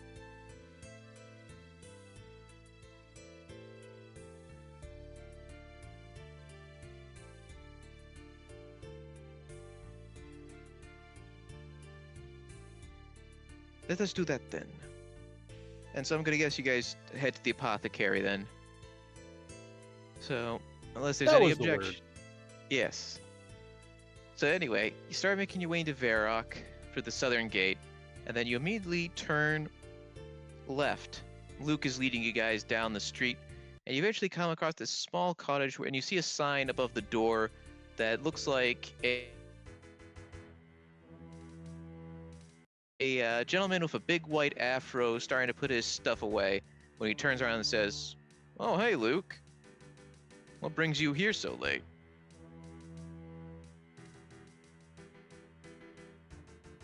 Hey, how you doing? Yeah, sorry to drop in so late. But I might need a favor. Little coin your way, as well. All right, what can I get you? I got a pretty good feeling that mixing these strange crystals we found, and he would take the one that he has and put it on the counter, and mixing it with Ranar weed, which he would pull out the 5 leaves that he has, or what have you, and set those down next to it, can make something brand new that we haven't seen before. Interesting. I'll take a look. So he said Ranar weed plus this. Huh. It's funny. Somebody turned into one of these to me earlier, so I can probably use that as a test thing before I start making your stuff. All right. How about you give me 250 gold, and I'll try to have this ready for you by, let's say, tomorrow afternoon.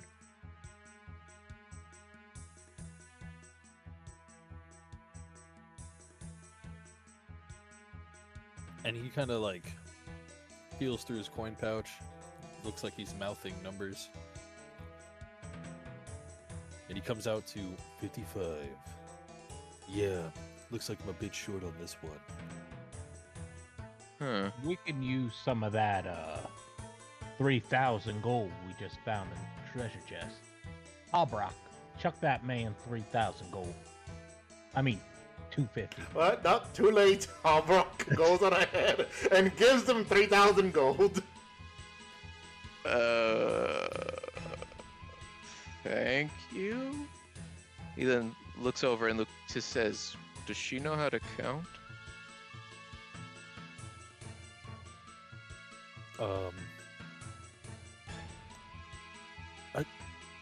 I don't know. And Albert just goes, "I do not think so, no." All right then. He goes through the 3,000 gold, takes out 250, and then gives the rest back to Hobrock. Thank you. As I said, I'll get this ready by tomorrow afternoon, so why don't you head to like the Blue Moon or the Flying Boar and get some rest.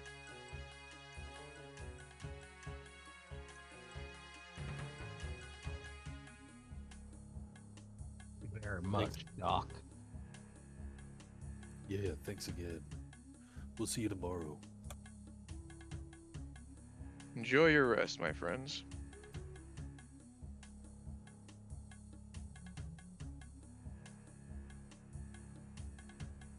Yeah, Luke would just kind of nod and then exit the place.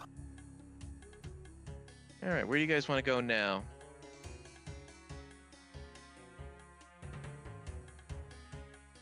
Or moon or boar, guys? Which one do you prefer?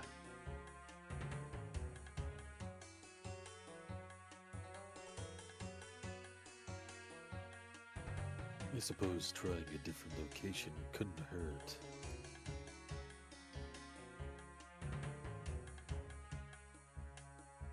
What you said, there's your whisper. I could speak to the local church, see if they can give us a place to stay for free. I would rather not sleep in a church.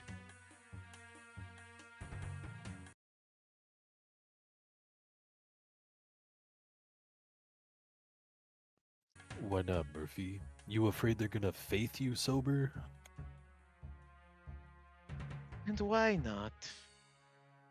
Well, you know, my girl's real religious. I don't like thinking about that stuff. Your what? My girl. She didn't like, exactly leave me, but she took my cat and went to that little monk island and Trana until I could quote unquote get my drinking under control.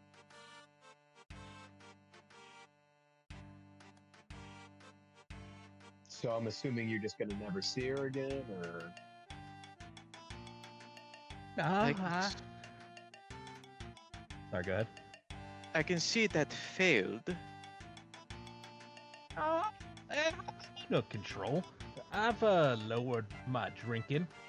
You know, I used to be about half a keg, and now I'm like three, four, or one half a keg.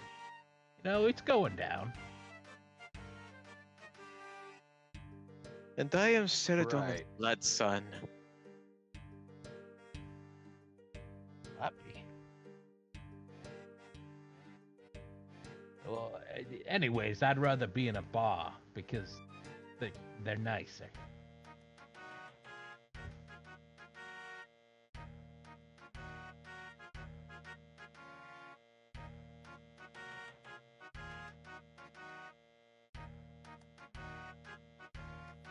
I don't really have a preference on where we go. Spend your money then. I am going to the church, where it is free. And I'm gonna assume that Albert just walks away and starts heading to the Saradominus church. Halbrock follows. It is free! She shrugs as she follows. Going to the boar.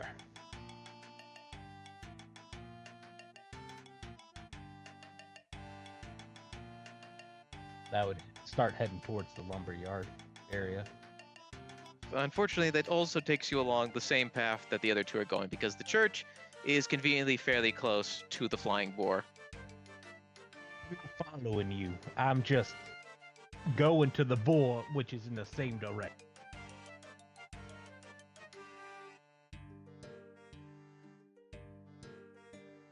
Clyde, Luke, where are you guys gonna go?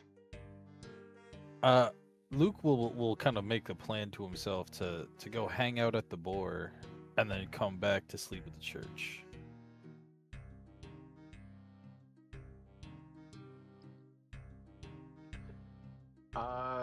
Where are the most people going, or is it evenly split?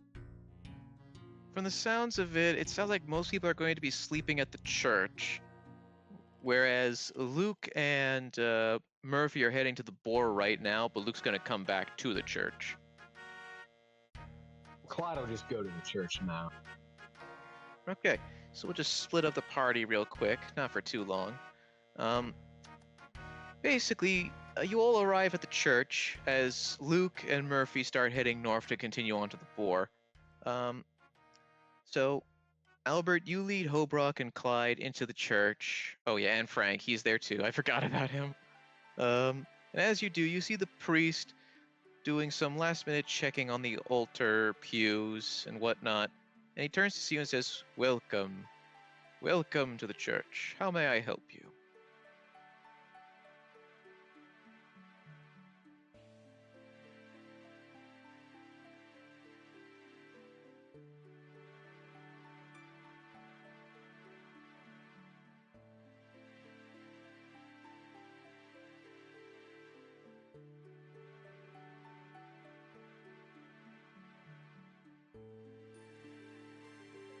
Hello, Father.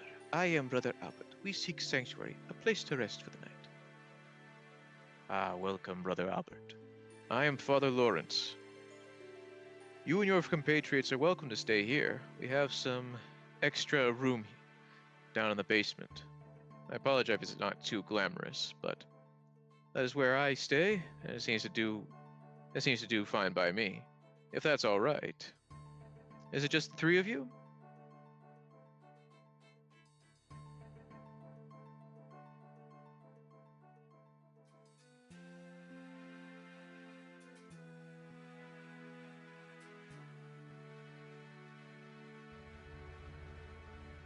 I assume we might have one more joining us. Father Lawrence nods and says, Of course, of course. Well, let me show you to the rooms. And he starts heading downstairs. And he brings you to a small room where there's about 4 beds. And he says, Please feel free to stay here. And let me know if there's anything else I can do for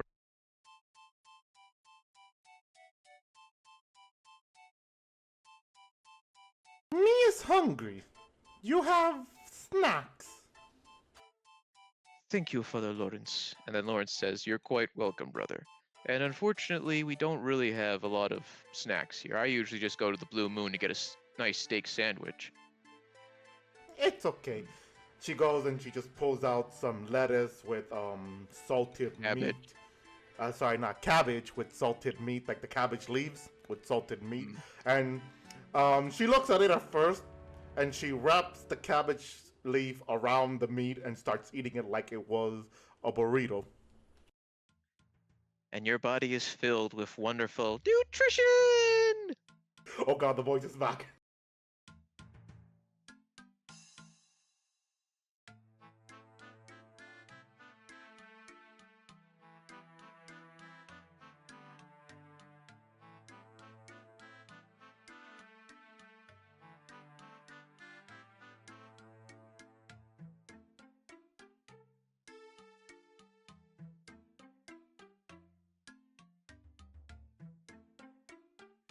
Albert would prepare himself for bed, and he will do his nightly prayer.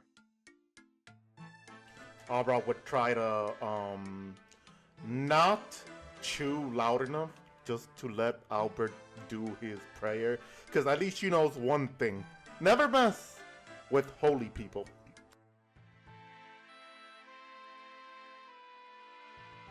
Anything you'd like to do, Clyde, before we switch over to Murphy and Luke? No. Okay, then. So now we'll just go over to Murphy and Luke. You guys eventually make it to the Flying Boar, and you see that it's a bit empty today, but probably because it's so late at night. And as you approach the bar, the bartender looks at you and goes, Well, I got some stragglers here. What can I get you boys to drink? Got my own drinks, but I need a room. Well, normally we only really rent rooms to people who are willing to at least get one drink. Fine, you twisted my arm. I'll take the biggest one you got. All right, that'll be 50 gold for a keg of, let's see what we got today. Dwarven Stout. Okay.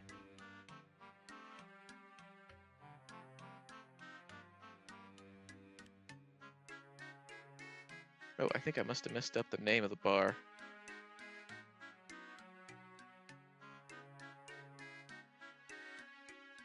There's the Jolly Boar and the Blue Moon. I think Sorry, that's all of it. that's the one I think I said the Flying Boar. It's the Jolly. All right. So you put 50 gold down, and he gives you 1 keg of Dwarven Stout. And he says, all right.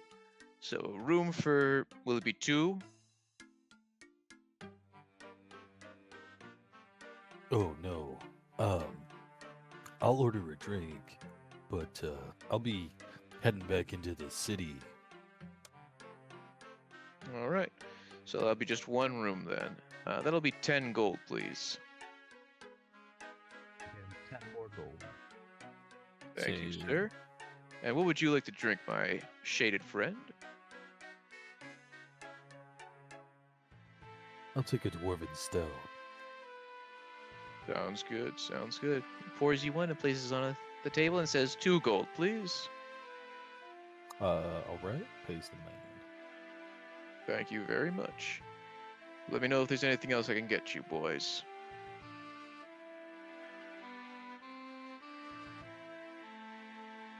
You got any buttered bread? Yeah, I do. Give me 1 second. He goes over to the kitchen. There's a angry grunt from in it, and then after a few moments, he returns with a plate with a couple slices of bread with some butter on it. Enjoy. This one's on the house. I appreciate it. Thank you. Drink some of my dwarven stout keg. Oh, I just realized Hobrock forgot her wine.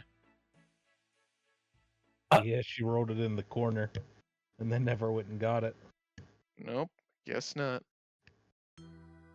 Rest in peace. Anyway, the Dwarven Stout tastes good.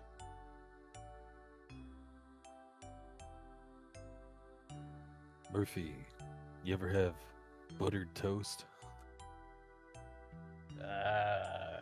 Probably. I don't know. I usually don't remember the site much as alcohol.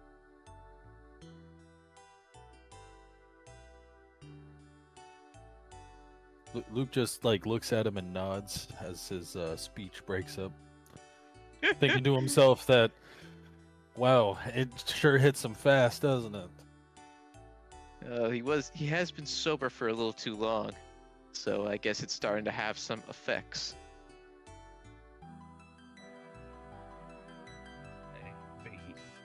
It'd be like that.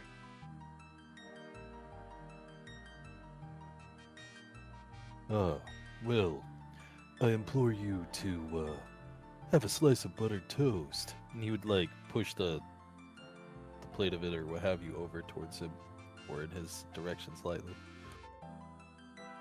I'd pick it up and take a bite, and then start absolutely bawling, tears. Good that Raven. She took my cat. Oh. She took your cat? His name was Sergeant in Paws. You know, like I'm Sergeant in Arms. Oh.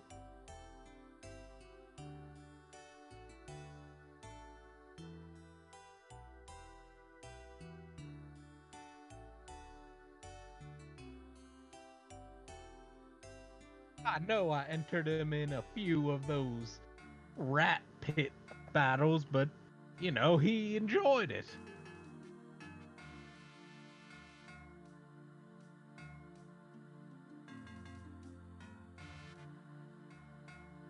Listen, I've lost people. I've seen some comrades die, handling more rough individuals around the city. But a cat?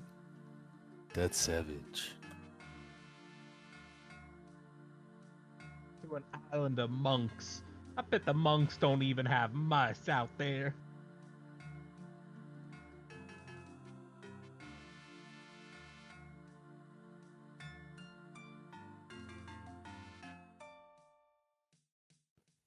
Oh.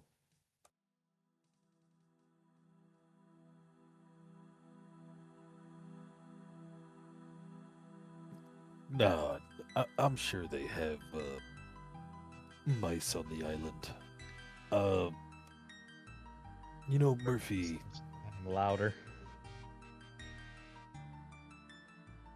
Luke would kind of motion towards the bartender for a shot if he happens to have a shot of anything strong. Do you want And- vodka or whiskey? Whiskey. All right. He pours you one. And then Raven would just start patting Murphy on the back with his free hand and move the shot over towards him and say, you know, Let the pain drive the next shot.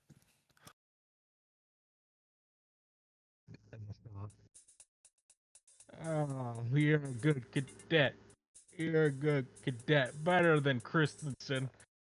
I know he rolled his eyes. I couldn't see it, but I know he rolled his eyes when I gave him that promotion.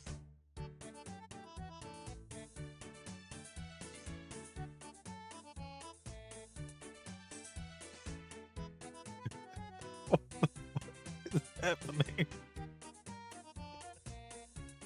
Unfortunately, you become this man's crying shoulder to cry on.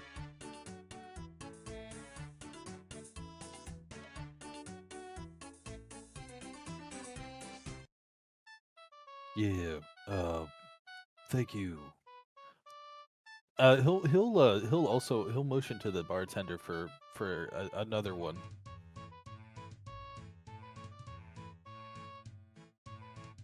Brings you another shot, and it goes like, "How many more do you think he'll need?" I don't know, but keep like 2 more on standby. All right, I'll ask for the gold after we're done. Yeah. Put it on his tab. Will do. Will do.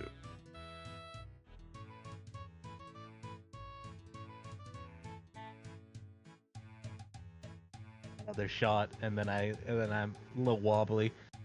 And I was a bad person growing up, Cadet Raven. I lift my shirt arm up, and I have like 2 on it. I was a member, and then I pass out.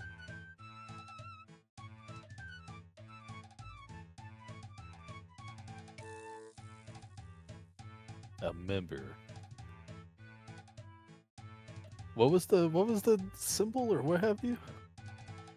There was a tattoo on my arm. I was trying to show you here. I'll post it. Yeah, I think Little I've seen the thing there. tattoo. I was As trying you to look, tell you.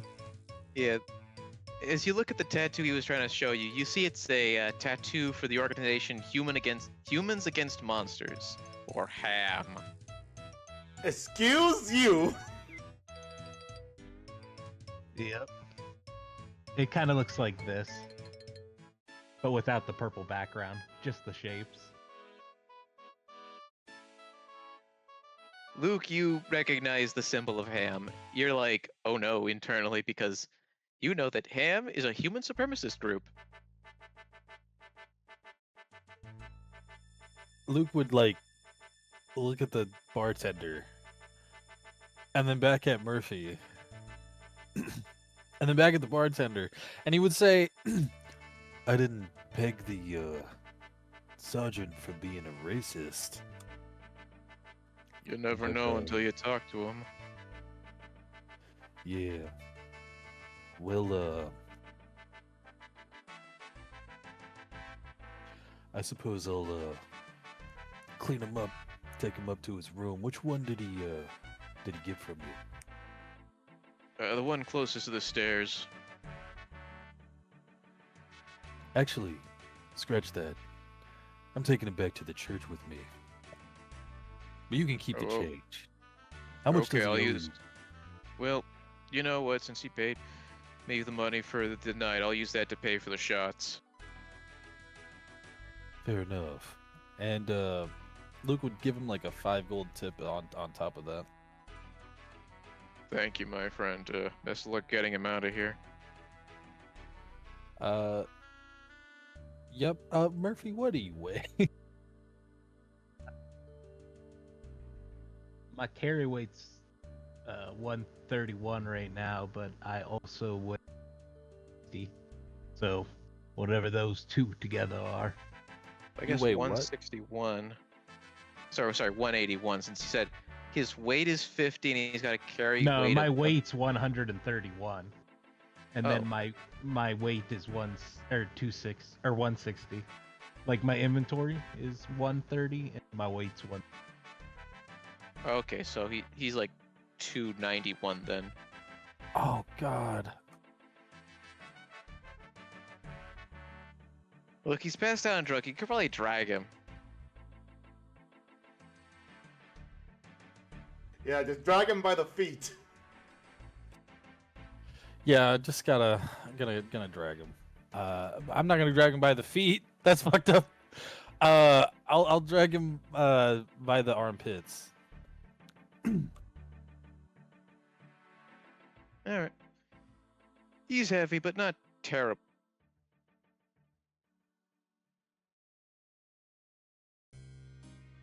Anyway, you make it to the church like when it's pretty dark out, and as you do, the priest is waiting for you there. He goes, "Oh, you must be the fourth one. Pardon me, I'm just having a bit of a late night drink. It helps me relax before bed. They're downstairs. First room on your left." Never thought I'd catch a priest drinking. Don't tell anyone. Oh, no worries. This is my +1. Oh.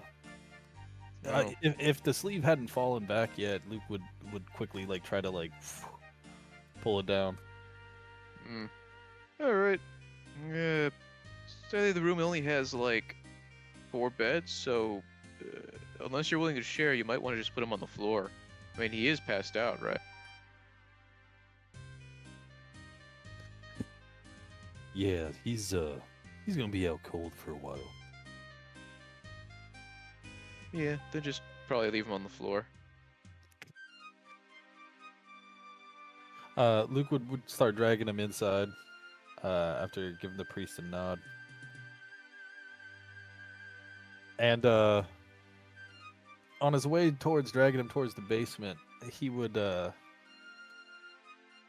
he'd just have the idea of like, screw leaving him on the floor, and he would just like try to like pull him up onto a pew and just leave him there and go downstairs.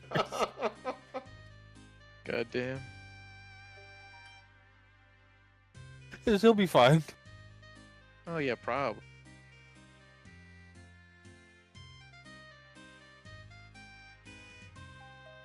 Anyway, so we're gonna wrap things up here, but first off, everyone take a long rest. Yay!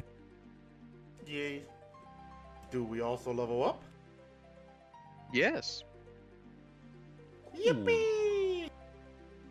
Very good, sir.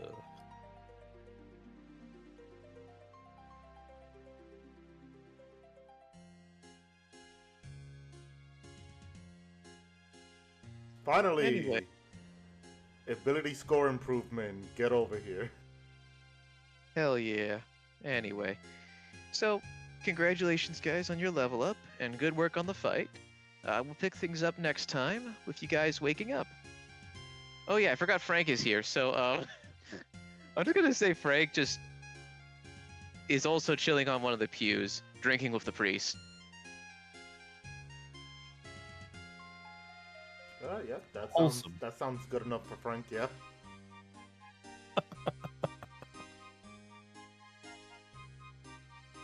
Alrighty, well, y'all, GG's.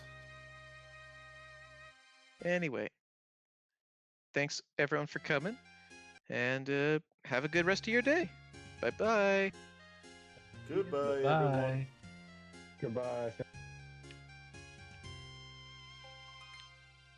Wee.